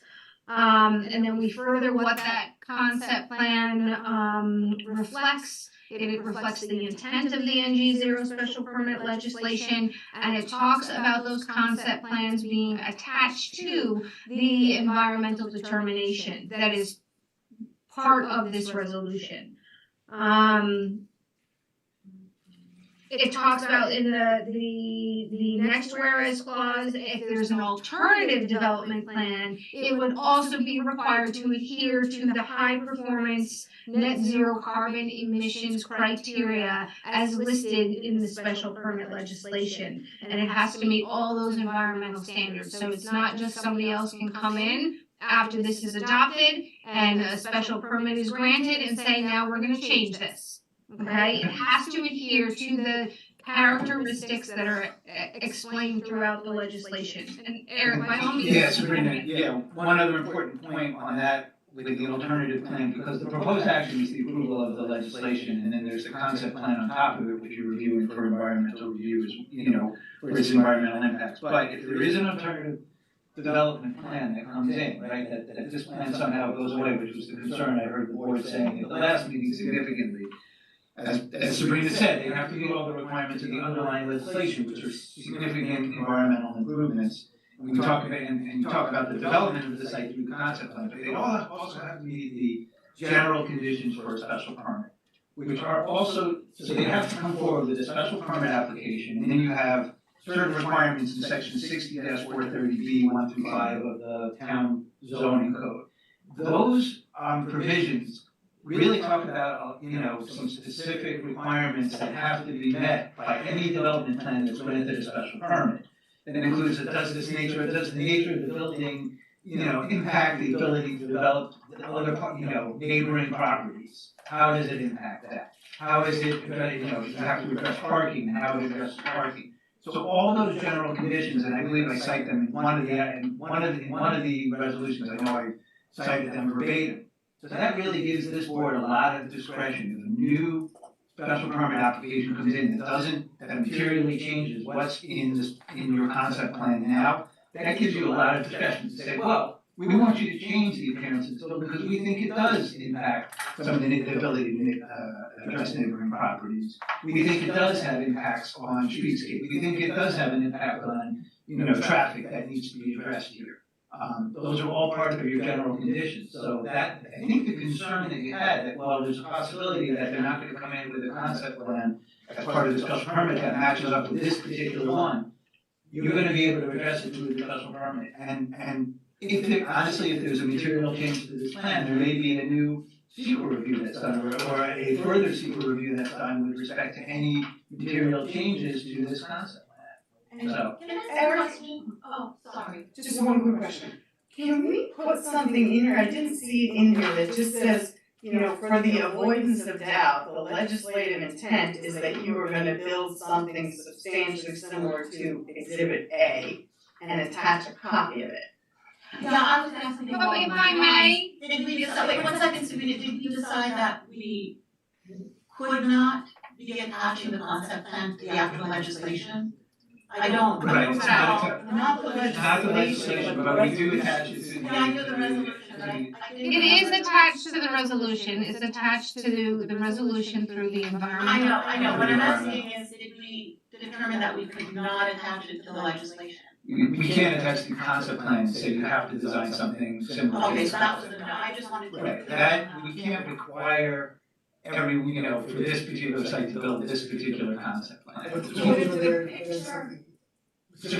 Right, or something could be substantially different that you may like more than this, And if the picture is in here. Right, you have the authority as the board reviewing the special permit. Somebody comes in that's materially different than that concept plan that you feel doesn't meet the standards of the either the legislation or the general conditions, you can deny it, or you can say you have to change it in order to But meet even that. if we like something that's different, we may still need a new secret. You may still, yes, because there may be impacts, there may be impacts that if they change, if there's a material change, you probably have to do a further secret review of any special permit. at that What's point. the definition of material change in that circumstance? Would it rise to the level of a change of materiality in a secret analysis? It's really based upon the individual plan, it's a judgment call by the planning department, by your consultants, by your legal team, and by you, based upon, whether or not it's material, if it. It's just our judgment. A lot of it's a judgment It's call, very yes, imprecise, I mean, I'm always worried well, about that's part of it, litigation. but that's, right, but that's part of it, but you have a lot of, discretion under the special permit, you're being reviewed under the arbitrary and capricious standards, so your analysis of what is or what is not material will be reviewed under that as well. But the board That's the should way you keep should. in mind that obviously the plan is going to change because this is a concept plan, and once you get to site plan approval, based on what the fire department says, maybe the driveway needs to be made a little wider, or they need to figure out where the air conditioning units are going. So obviously there are going to be changes, there are things that aren't addressed in a concept plan, that are addressed in a site plan review, that's why we have site plan review. But the difference is materiality, all of a sudden they came a site plan review with a totally different building, that's where we can say, Let's even make it a little more simple. Let's say they decide to put in boilers, oil boilers, instead of using electricity. that was a material change. I think that's pretty obvious. Yeah, but that gives you the sense, like, it doesn't meet with the intent of the legislation. I just wanted to be clear that of course there are gonna be changes, that's what site plan approval is. It's just gonna be the gray area. It's more, yeah, you never, unfortunately, there's always right. Right. But I just wanted to make the board clear that because you're the entity that, who's hearing the special permit slash site plan, you have a lot of discretion to say, you know what, if it's changed, we don't like it, we want you to do something different, and if they say, as long as you have a basis for doing that, there's gonna be, they can't either say no, or you're gonna make it sure there's not.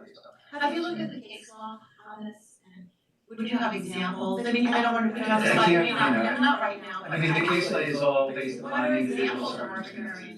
Oh, well, what is arbitrary and capricious? Well, you just ignore factual, you ignore, there's an expert report that there's no contrary, it says there's going to be a traffic impact. And the town doesn't have its own reporter, or you haven't had, or the applicant hasn't put in a traffic report that rebuts that to some extent or something to that effect. That's where you have a real arbitrary and capricious standard, where there's clearly one of the areas under secret hasn't been studied. That could be arbitrary and capricious. That's Or they changed the color of the building and we said, forget it, we don't like that anymore, and, Yeah, I mean, even something like that, you have a fair amount of discretion, say, we don't like the color of that building. No, I was wondering what's actually in the case law. We can think of one. I mean, arbitrary and capricious, there's so much case law out there, it's really on a case-by-case basis, but it's so hard to get some, again, you have to really ignore something or completely not address it to be considered arbitrary and capricious. Courts, all the case law says that really boards making these type of decisions have a significant amount of latitude and discretion on their approaches. That's the case law with respect to land use application. There are times, if you completely ignore, a particular area under secret, that's when you run into big trouble.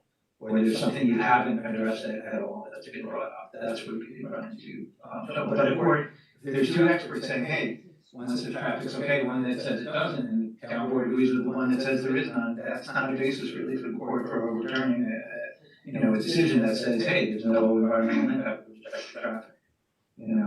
That's the way the courts look at that type of situation. Seems pretty clear. That's the best I can, give you. I mean, and really it would have to be, if a new special permit application came in, you'd have to dive in, and again, Sabrina's office and your legal counsel and, any outside planning consultants that you have would have to give you their opinion as to whether or not something material or there's a basis for requiring the applicant to make a modification under those circumstances. My understanding is that pretty soon after this legislation, assuming it is approved, that a site plan application will be submitted. And given the amount of money they have spent on this to date, I can't imagine, just realistically, that they're gonna want to chance starting this process over again by coming up with a completely different concept. No, it's not them. It's in case something should happen and they start to dig and they find out it's not feasible for them to continue based on conditions, and then they sell the property and someone else has. But it's not unrealistic. Do you wanna continue going through? Yes. Yeah, I didn't know where we are. So we're at the bottom of page 2. The second to last whereas clause really talks about the composition, the material composition of the building as proposed through the concept plan. And that's an important description because it adheres to the requirements in the legislation for green building products, materials. The last whereas clause on page 2 runs for several pages from page 2 to most of page 6. That is a recitation of all of the documents that have been received related to this application from everything that you looked at, that the applicant has submitted, that town staff and consultants provided, that help you render your decision. Okay, so this is everything that has been submitted is reflected on these several pages. On the bottom of page 6, there was a change that was pointed out to me. The second to last whereas clause, the town should be town. We need to add an N. The last whereas clause talks about the secret and the environmental assessment and materials that the town received. Our notice that we gave, the circulation of that notice of intent to involved and interested agencies. And then on the top of page 7 is a whereas clause that reviews and cites the letters and memos we received in response to the lead agency notice, or the comments from our interested and involved, or interested agencies. You are the only involved agency. On page 7, second whereas clause is a recitation of the public hearing dates. The next whereas clause talks about how you consider comments from the public and written comments, both verbal and written comments. And then there's a recitation of your September 12th meeting and your setting of the written comment period after the close of the public. Sabrina, there's just one change on the second whereas clause after the dates of the public hearing. Additional written comments are until noon on October 2nd. Yes, you're correct. Thank you, Lisa. Okay. And I would add noon in there as well. Okay, thank you. Following that whereas clause, it's a recitation that this action is considered, adoption of the legislation is considered an unlisted action. And then this is, the next whereas clause really talks about Seeker 61177C and the requirements of your you need to comply with the Seeker regulations. And the recitation at the bottom of page 7 and the top of page 8, probably just beyond half, is taken directly from the Seeker statute. The second to last, or actually the last whereas clause, is where you make your environmental determination after looking at the record, what it consisted of, the full environmental assessment form as revised throughout the process, and this is where you make your determination that there is no potential significant adverse environmental impact. And then the next resolved clause, now therefore hereby resolved, that is talking about the concept plan, the completion of the forms, and preparing an environmental impact statement is not required. You have a further resolve at the bottom of page 8, the top of page 9, that it talks about attaching the negative declaration where you have had reasoned determination that there is no significant impact. And then there's a further resolved that's just pro forma, there's no significant environmental impact. And then the last resolve talks about the concept plans. Sabrina, Holly just pointed out to me on the bottom of page 8, it is further resolved that, right under that, boards should be apostrophe S. Yep, thank you.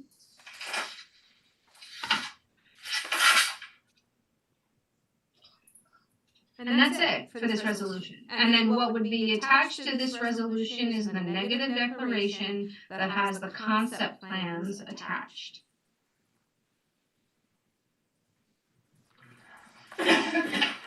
Any questions for Sabrina? On this resolution. I'm sorry? On this resolution. Yes. Okay. You ready to move on to the next one? Yes. Okay, this one's a little bit different. This is a potential adoption of the NG0 special permit. So with this resolution, if this resolution is adopted, the legislation that you have been looking at will be filed with New York State to then go into. Sorry. Page 5. Sorry? No, we're just telling her what page. Oh, okay. There's 9 pages of this resolution as well.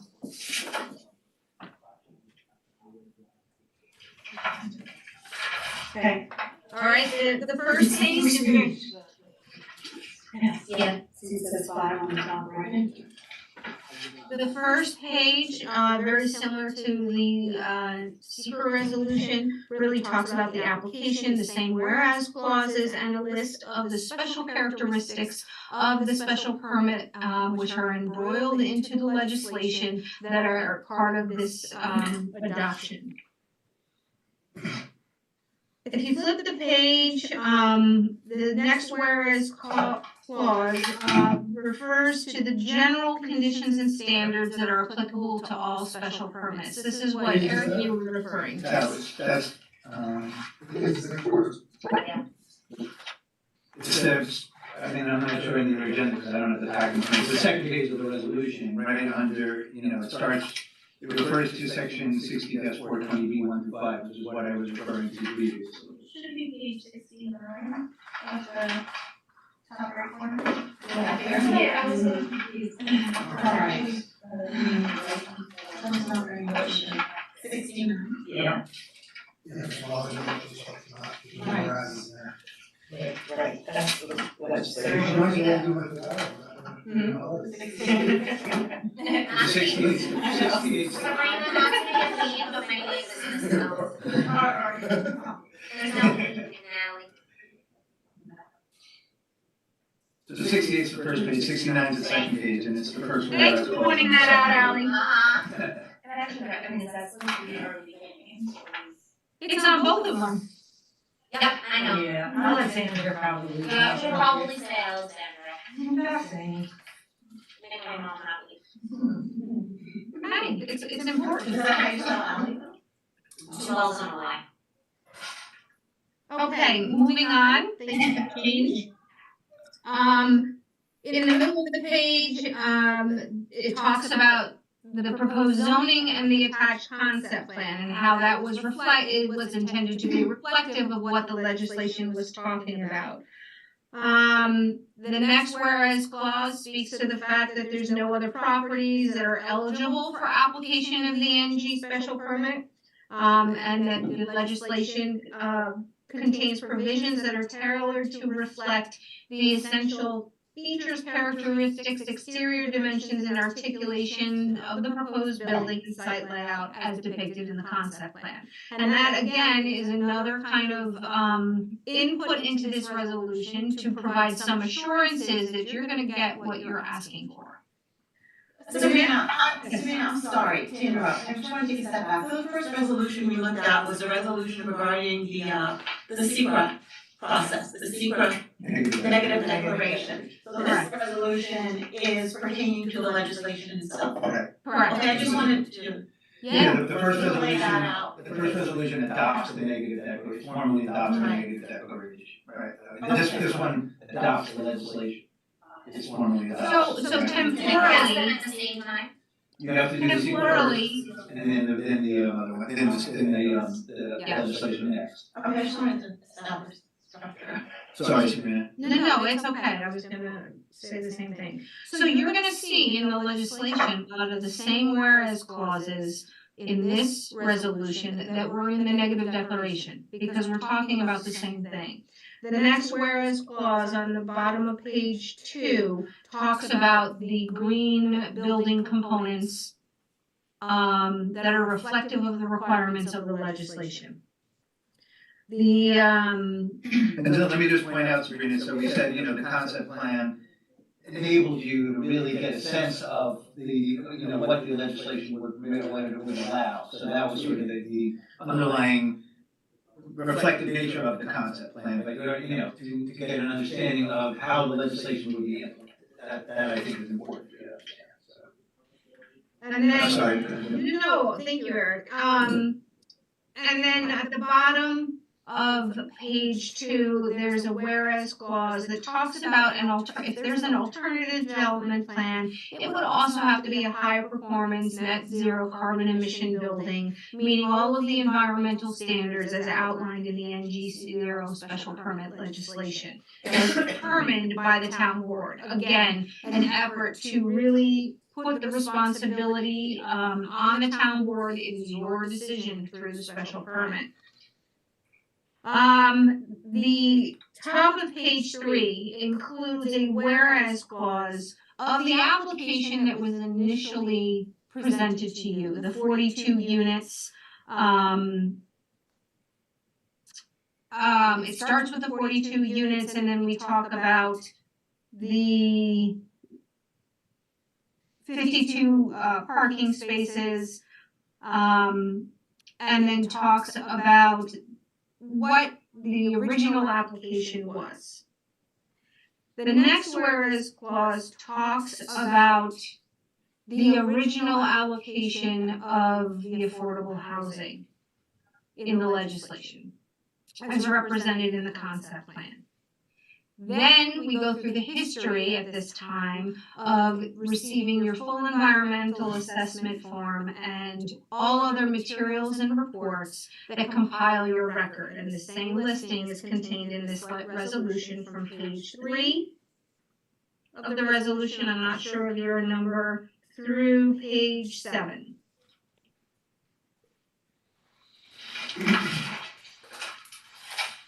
At the top of page 7, it talks about the first meeting with the applicant where you worked on this project. Then we go through a reflection of your intent to be lead agency. So you're gonna have tow board again, the second round, if you're taking notes. Yes, I am taking notes. I have the official version of this resolution at the moment.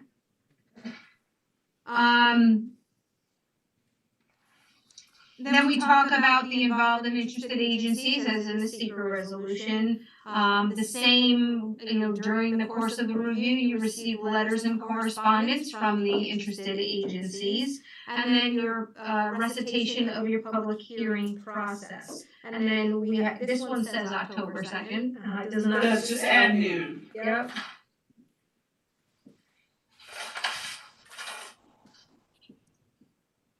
You're considering the comments, and then the bottom of page 7 is a whereas clause where the applicant, in response to public concerns regarding construction of luxury residences, submitted revised floor plans that incorporated the inclusion of studio residential dwelling units. It talks about revised plan with 50 units of housing and the breakdown of the square footage and the number of bedroom units, the units and their number of bedroom that you are now looking at that are included in the concept plan. The next, on the top of page 8, I'm not sure what page it is of yours, but the next page, there's a discussion of the affordable housing. And due to the change in the number of units, the applicant committed to 20% of affordable housing and the breakdown of the number of AFFH versus workforce units. The following whereas clause on October XX, that's the date that will need to be filled in when you adopt this legislation, or when you adopt the seeker resolution. That's where we put that date, because this whereas clause talks about the seeker determination. Then there is a therefore be it resolved, which talks about creating the special permit and adding it to the town building code under section 60-430. And then there's another resolved talking about the benefits of the affordable and workforce housing. And then there's further resolved, which actually recites what the concept plan says, right? So at the bottom of page 8, the be it further resolved has 1A through G. Those are all special legislative requirements that are exemplified in the concept plan. Number 2 talks about any other plan complying with the negative declaration, and then that, at the top of page 9, is a recitation of findings of the negative declaration which require additional analysis as recognized through your negative declaration. And then the last, be it further resolved, talks about your discretion to accept or deny material changes. Eric, The last clause is the one that I discussed in detail. It's sort of, we wanted to reference it in the legislation to provide some additional comfort for the town board that, you know, if there is any material change, you have the authority, even though the legislation is there, when you review the special permit, you have the authority to make discretionary determinations with respect to the underlying special permit application, which is, you know, which we put it in there, it's not necessary, but we just wanted to make sure it was clear for everybody that you have that authority. So just for I asked Lisa and I want to make sure everyone heard the question. I was asking about items A through I, when we would get those additional analysis. So I just want to make sure I'm understanding that would come during site plan review, and then when do those get attached to something, and at what? You will get a site plan application with maps, details, and reports that address those items. Okay, and it would be before any building permit was issued. Would that be before they broke ground on this? Or It depends on what the findings. It depends what the findings are. Okay. Okay, so it depends on what they submit in regards to the application. It depends on when things need to be conducted. You know, you don't necessarily do extensive groundwater analysis in a project until you're at a building permit stage. You know, you do preliminary analysis. Right. So it will be broken down based on the information provided at site plan application that will give enough assurances that what has been conceptualized can move forward and be built. Thank you. Sabrina, on the top of page 8, first full whereas clause, 5 lines down, Newcastle Town Board, the board needs a capital E. Thank you. Second to the last in room 1. Yeah, I'm obviously on the list. All-star. So, with the July 17th submission of the revised floor plans with the, 50 units with the addition of studios and, the 10 affordable housing units being 20%. So we have not put that in the legislation. Correct? Correct. Correct. So what is the thinking? I would think that we have accepted this revised plan, that's what they, agreed to do, and I would think we would revise the legislation. Because that's what we want. So I would like to do that, I just want to get a sense of what the rest of the board would like to do. That, you can certainly do that, you have to reopen the, because there's a change, you have to reopen the public hearing to make that change to the legislation. But it's a substantial change to the legislation. But we discussed that during the I public know, hearing. but it was never formally submitted as part of the legislation that you had Well, now to that's increase really affordable. Well, but let me tell you what the thinking is when we analyze it. I thought that's why did he not, and then know that? Yeah. Well, look, I came in. No, It never got in there. No, it never got in there. But we did discuss why the benefits of it not being in there, and the reason it got in there was because they increased the number. They determined they increased the number of units to 50, and therefore they could go to a higher level of affordable workforce housing.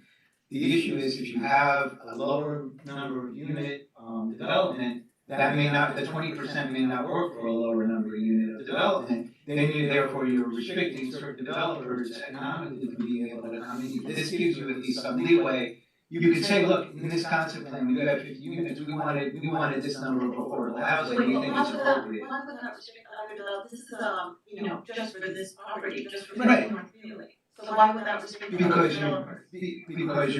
Because if somebody comes in with a plan that's a lower number of units, that might not be economically feasible to develop 20% For this property, affordable for this in property, the right? scenario, Vicky, that it gets sold and then somebody else comes in.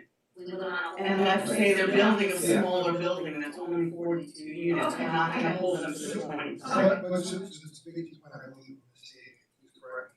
Even though it's not here, we nonetheless can hold them to that required. We would say, I would say 100%, that's part of the concept plan, we're adopting this based upon their representation, that it's gonna, and if they lower it under the 20%, I think that's a valid basis, unless they can show some, you know, real economic change why they can't do it. Again, you know, I'm just trying, I can't cover every single possibility, but let's say interest rates again go up to 15% now, and they're dealing with a completely different economic situation. You may say, all right, under those circumstances, we can't hold you to the 20%. But I'm saying for this, if nothing's changed, you know, if nothing's changed materially, you can hold them to the 20% for this But in that situation, we may say, okay, just do 42 units. Yeah, they say you have to reduce the at number, the yeah, you don't have 12%. your, yeah, exactly, I think that would be exact. And that would be up to us to decide that in our discretion. Right, exactly.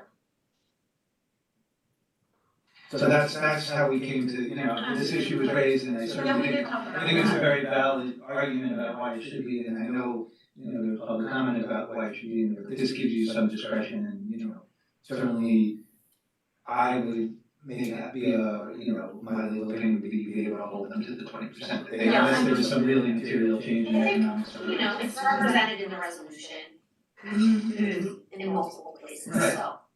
So if they came back and said, you know what, we still want 50 units, and we only want to put in 12%, you'd say, you know, that's a real, you know, that's a change that we're not going to allow to occur in approving this application.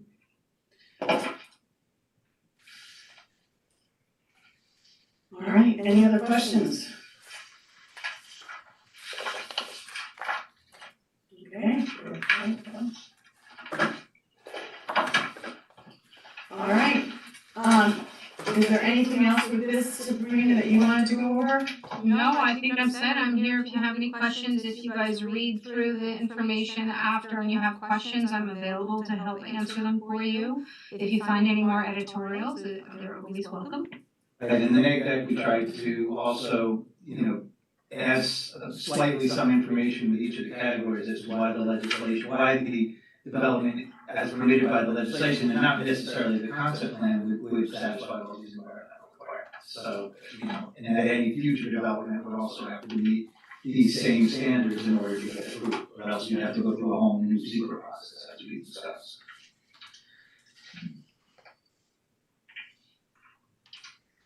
All right.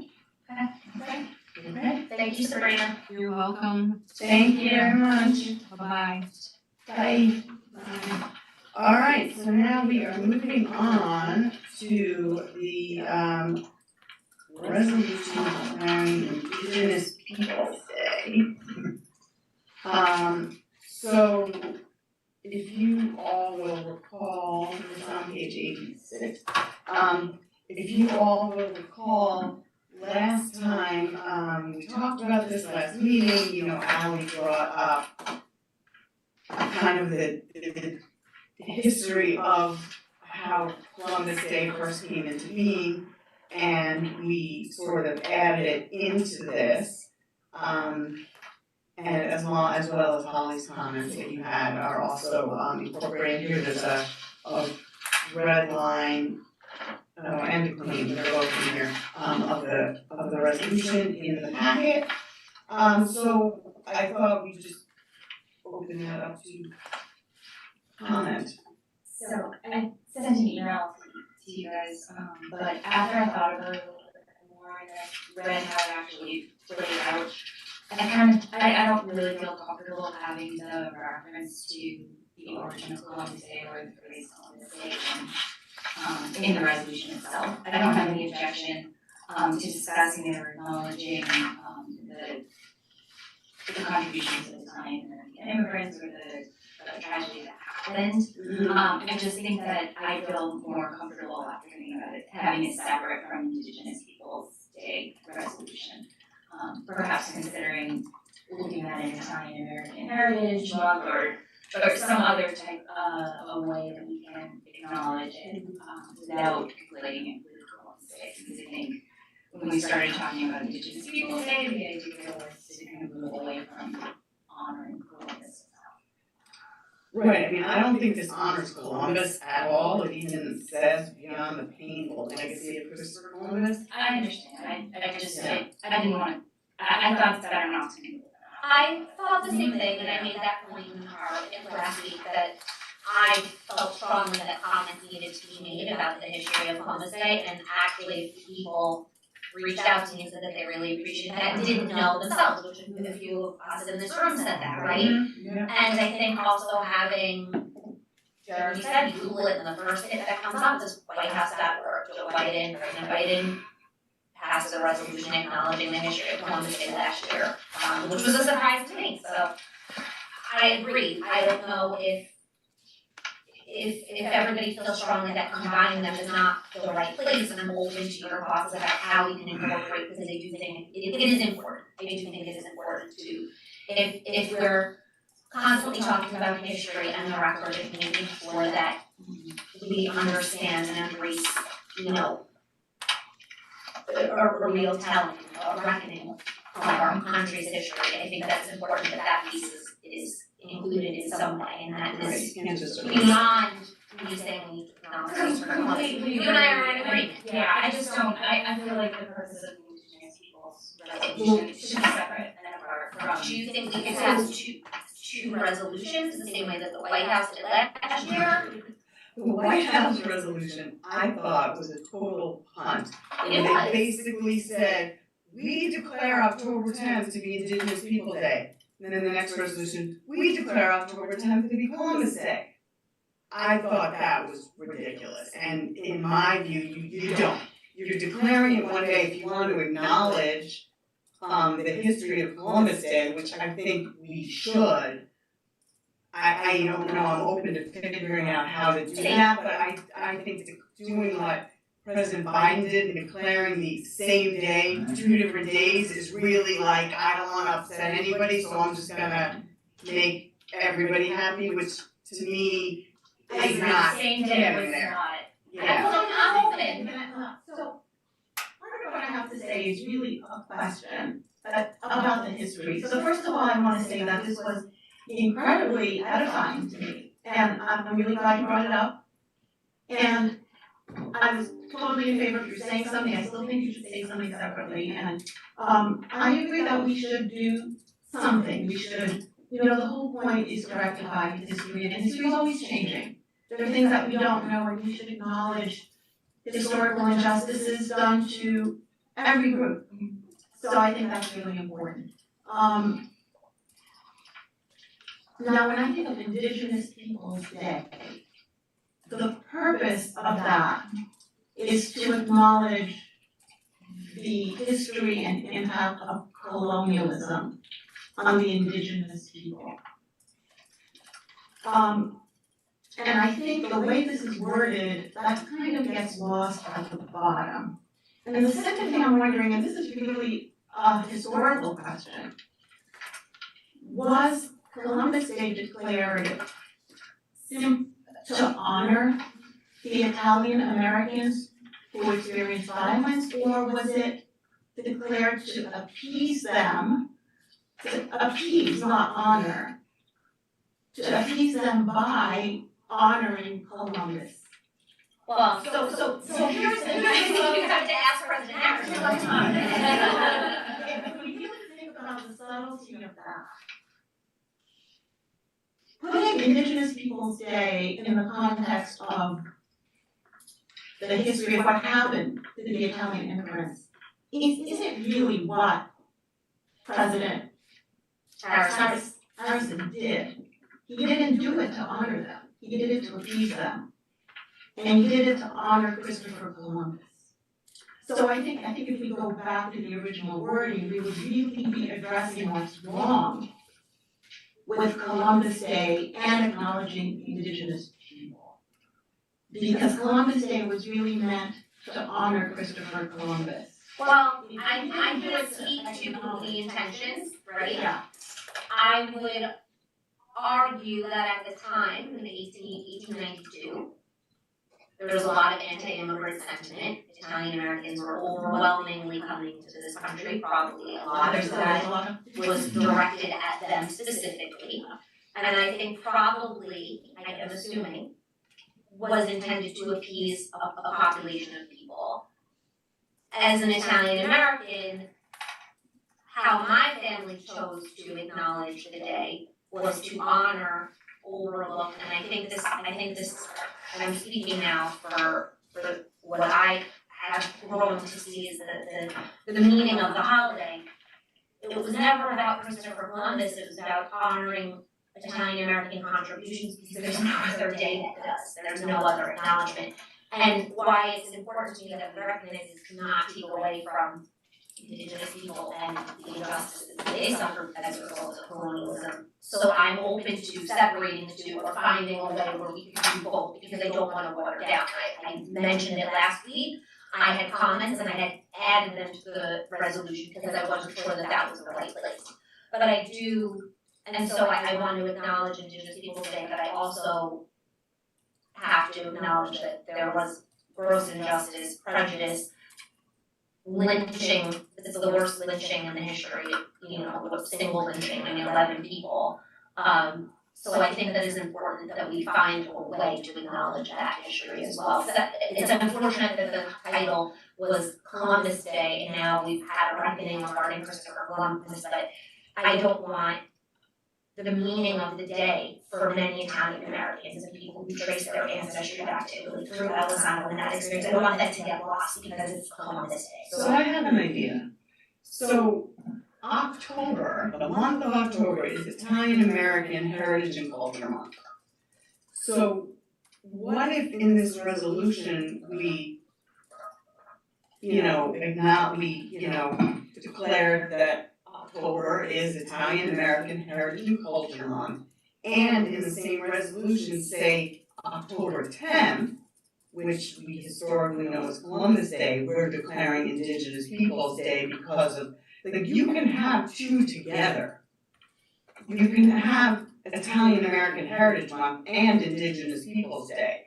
Why don't we just have that, we can do it as separate resolutions. No, I'm saying you can do it as separate resolutions, and yes, that's what I'm saying. Declare. I didn't mean that.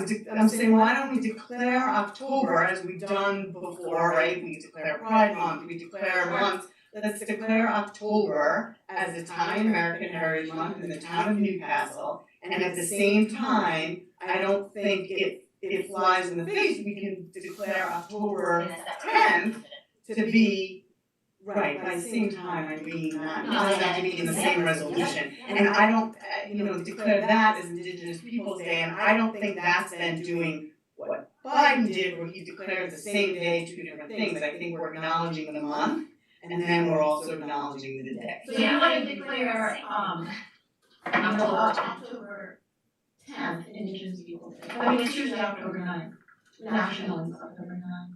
Or it's the second Monday. Yeah, I don't know. It's not October 9th, but it coincides. The second Monday in October, which this year is October 9th. Right. That's what it says. That's what it says. It says, it would be October 9th. declare the second Monday in October as Indigenous Peoples Day to be observed annually beginning October 9th, 2023. That's what it says. Right, so then we'll have a resolution for the month of October as Italian American Heritage. Right, and adopt this resolution. Yes. So, but this resolution, the wording should be changed to what it was. It's gonna be changed back, but with Holly's comments. Changing the, just changing, making peoples plural, and then changing the whereas clause just about, the history of, that it traces its names within the Native American tribes. We changed the wording a little bit on that, it's marked in here. So I would make that change, and the floral, and the art, yep, that's in there too, right, I added that. I added that, didn't I? Yes, there it is. Yes, No, I was just including. yes, there it is. So put it back to that, but with these changes, and then we can adopt another resolution declaring the month of October. The only thing is, oh, we can wait, we can adopt this next week. Yeah, we'll do them both on October third. Yeah. Okay. So we'll do both on October third, which is what I meant by at the same time, but I didn't mean the same resolution. Yeah, no, I just wanted to be clear. Yep. Yep. Okay, so we can redo that. Okay, so let's do that. Does that sound good to everybody? I think that's a really great compromise. Thank you. Perfect. Okay. Thank you for bringing that. Thank you for being open with it, I really appreciate it. Jill, do you wanna go through the rest? Yes, I do. Let's see, we've got payment of claims, we've got authorization to purchase fire alarm components, which is gonna be $36,849.18. This is from Auto Protection. Just for the record, the entire cost of these fire alarm components with installation should be $53,000 and change. But we're saving the installation because we got an in-house electrician. And This is amazing. Yay, saving money. Yeah. Authorization to accept our proposal for holiday lights, yay, thank you so much, we. I'll leave it as it is. Can we make sure that Millwood Yes, gets, yes, yes, yes. We just kind of discussed it out. Yes. I've already told you, so far, that these guys are really. And I promised that before I moved to Millwood. Well, we're gonna try and, hopefully the second time's the charm. And that's for $16,550, and unfortunately, our driver left Westchester, the event was rained out on 9/23, so we're asking for a revised resolution to allow them to use town property on October 14th, and hopefully the rain holds. And there's nothing, is there anything else that day? No, it appears the calendars for it. Okay. So, regular sessions and that all in? Yes. Unless there's anything else. Hang on, is there anything else? I'm just asking just one question, I didn't have the amount, so it's over 20,000. Yeah.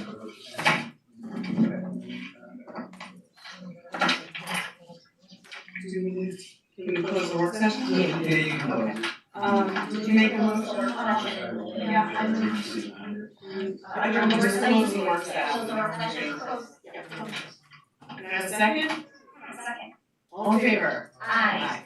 Okay, thank you. We are adjourning to the other room, to the assembly room, and we will meet you in there for our town meeting.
Thank you.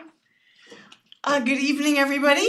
For the fourth time today, let's welcome you now to our public meeting of Tuesday, September 26th. Can I have a motion to open the public meeting? So moved. Second. All in favor? Aye. All right, we are gonna start with some announcements, just a few quick ones. They'll all be in the town newsletter. But this Saturday, so for those of you who weren't tuning in earlier, Clifford joined us early in the meeting to commemorate the 10th anniversary of the Chappaqua Children's Book Festival, which will be held this Saturday, rain or shine, hopefully no rain, from 10 to 4 in the train station. It is gonna be bigger and better than ever. I urge you all to attend, even if you don't have little kids, you will find something to read. And it's a fabulous event, so please make sure to come to that. And then if that's not enough, the next day on Sunday, you can see Pinkalicious at Chappaqua Performing Arts Center. The 1 o'clock show is sold out, but I believe there's still tickets for the 3:30 show. Again, that is in the newsletter, how to get those tickets. And there are still some spots left for the Scarecrow Building Festival. That is gonna be also on Sunday from 1 to 4 at the train station. It's always a lot of fun. I love seeing the scarecrows people build, and then afterward as they're all creepily dumped into the truck and tripping around town.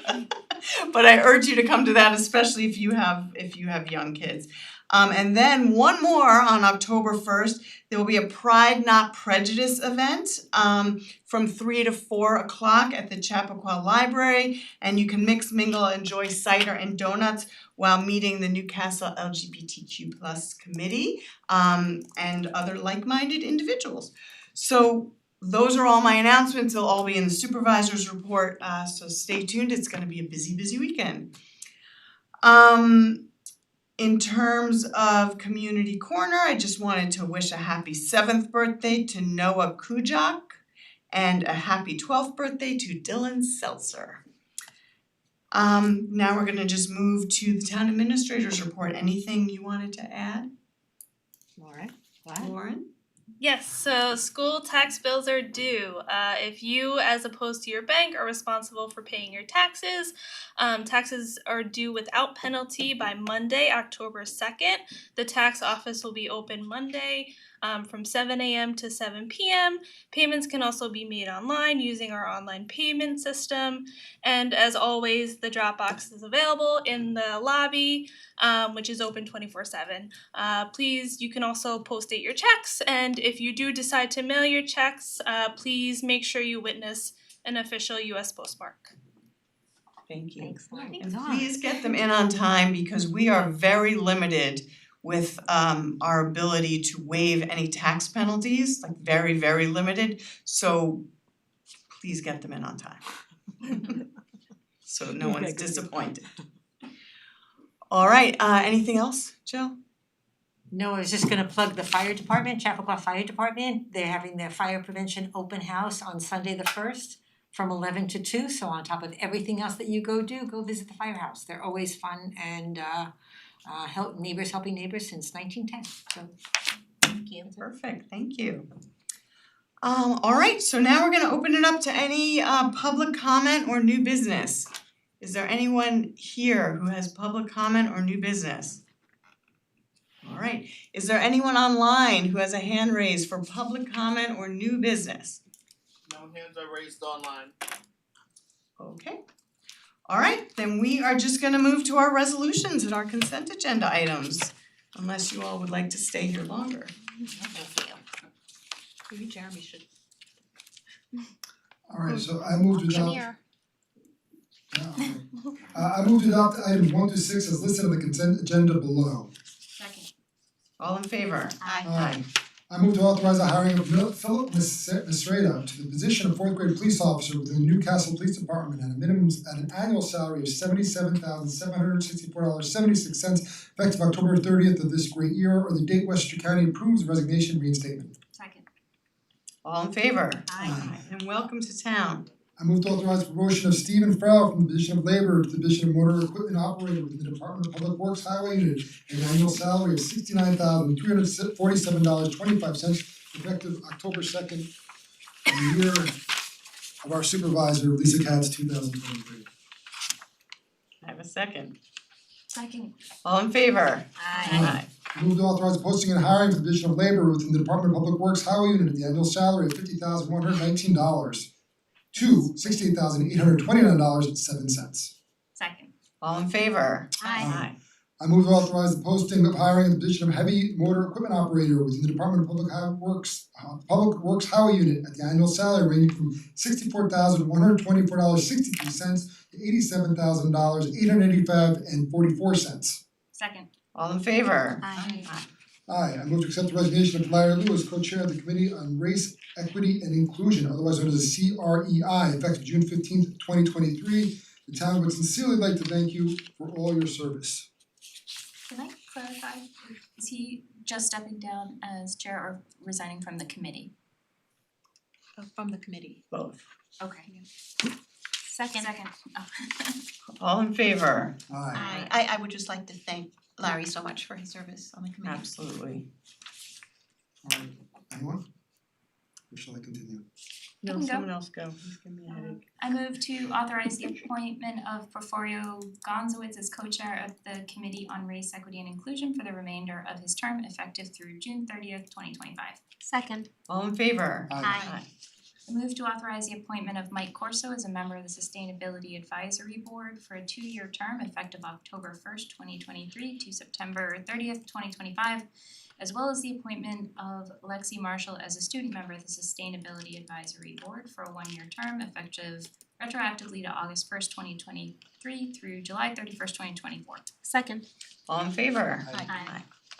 I move to authorize the hiring of Bleakley Platt and Schmidt LLP for general municipal services and attendance at meetings for the fixed monthly retainer amount of $16,950, as well as the blended billing rate of $265 per hour for special projects, labor matters, and litigation for an initial term of 4 months, beginning October 1st, 2023 through January 31st, 2024, with the option of renewal for an additional term of 1 year upon mutual written agreement. That's it. Is that it? I need a second. Second, sorry. All in favor? Aye. All right, and we're gonna hold off on the Yes. other resolution until next week. Can I have a motion to adjourn? Motion to adjourn. Second. All in favor? Aye. Aye. All right, thank you, everyone.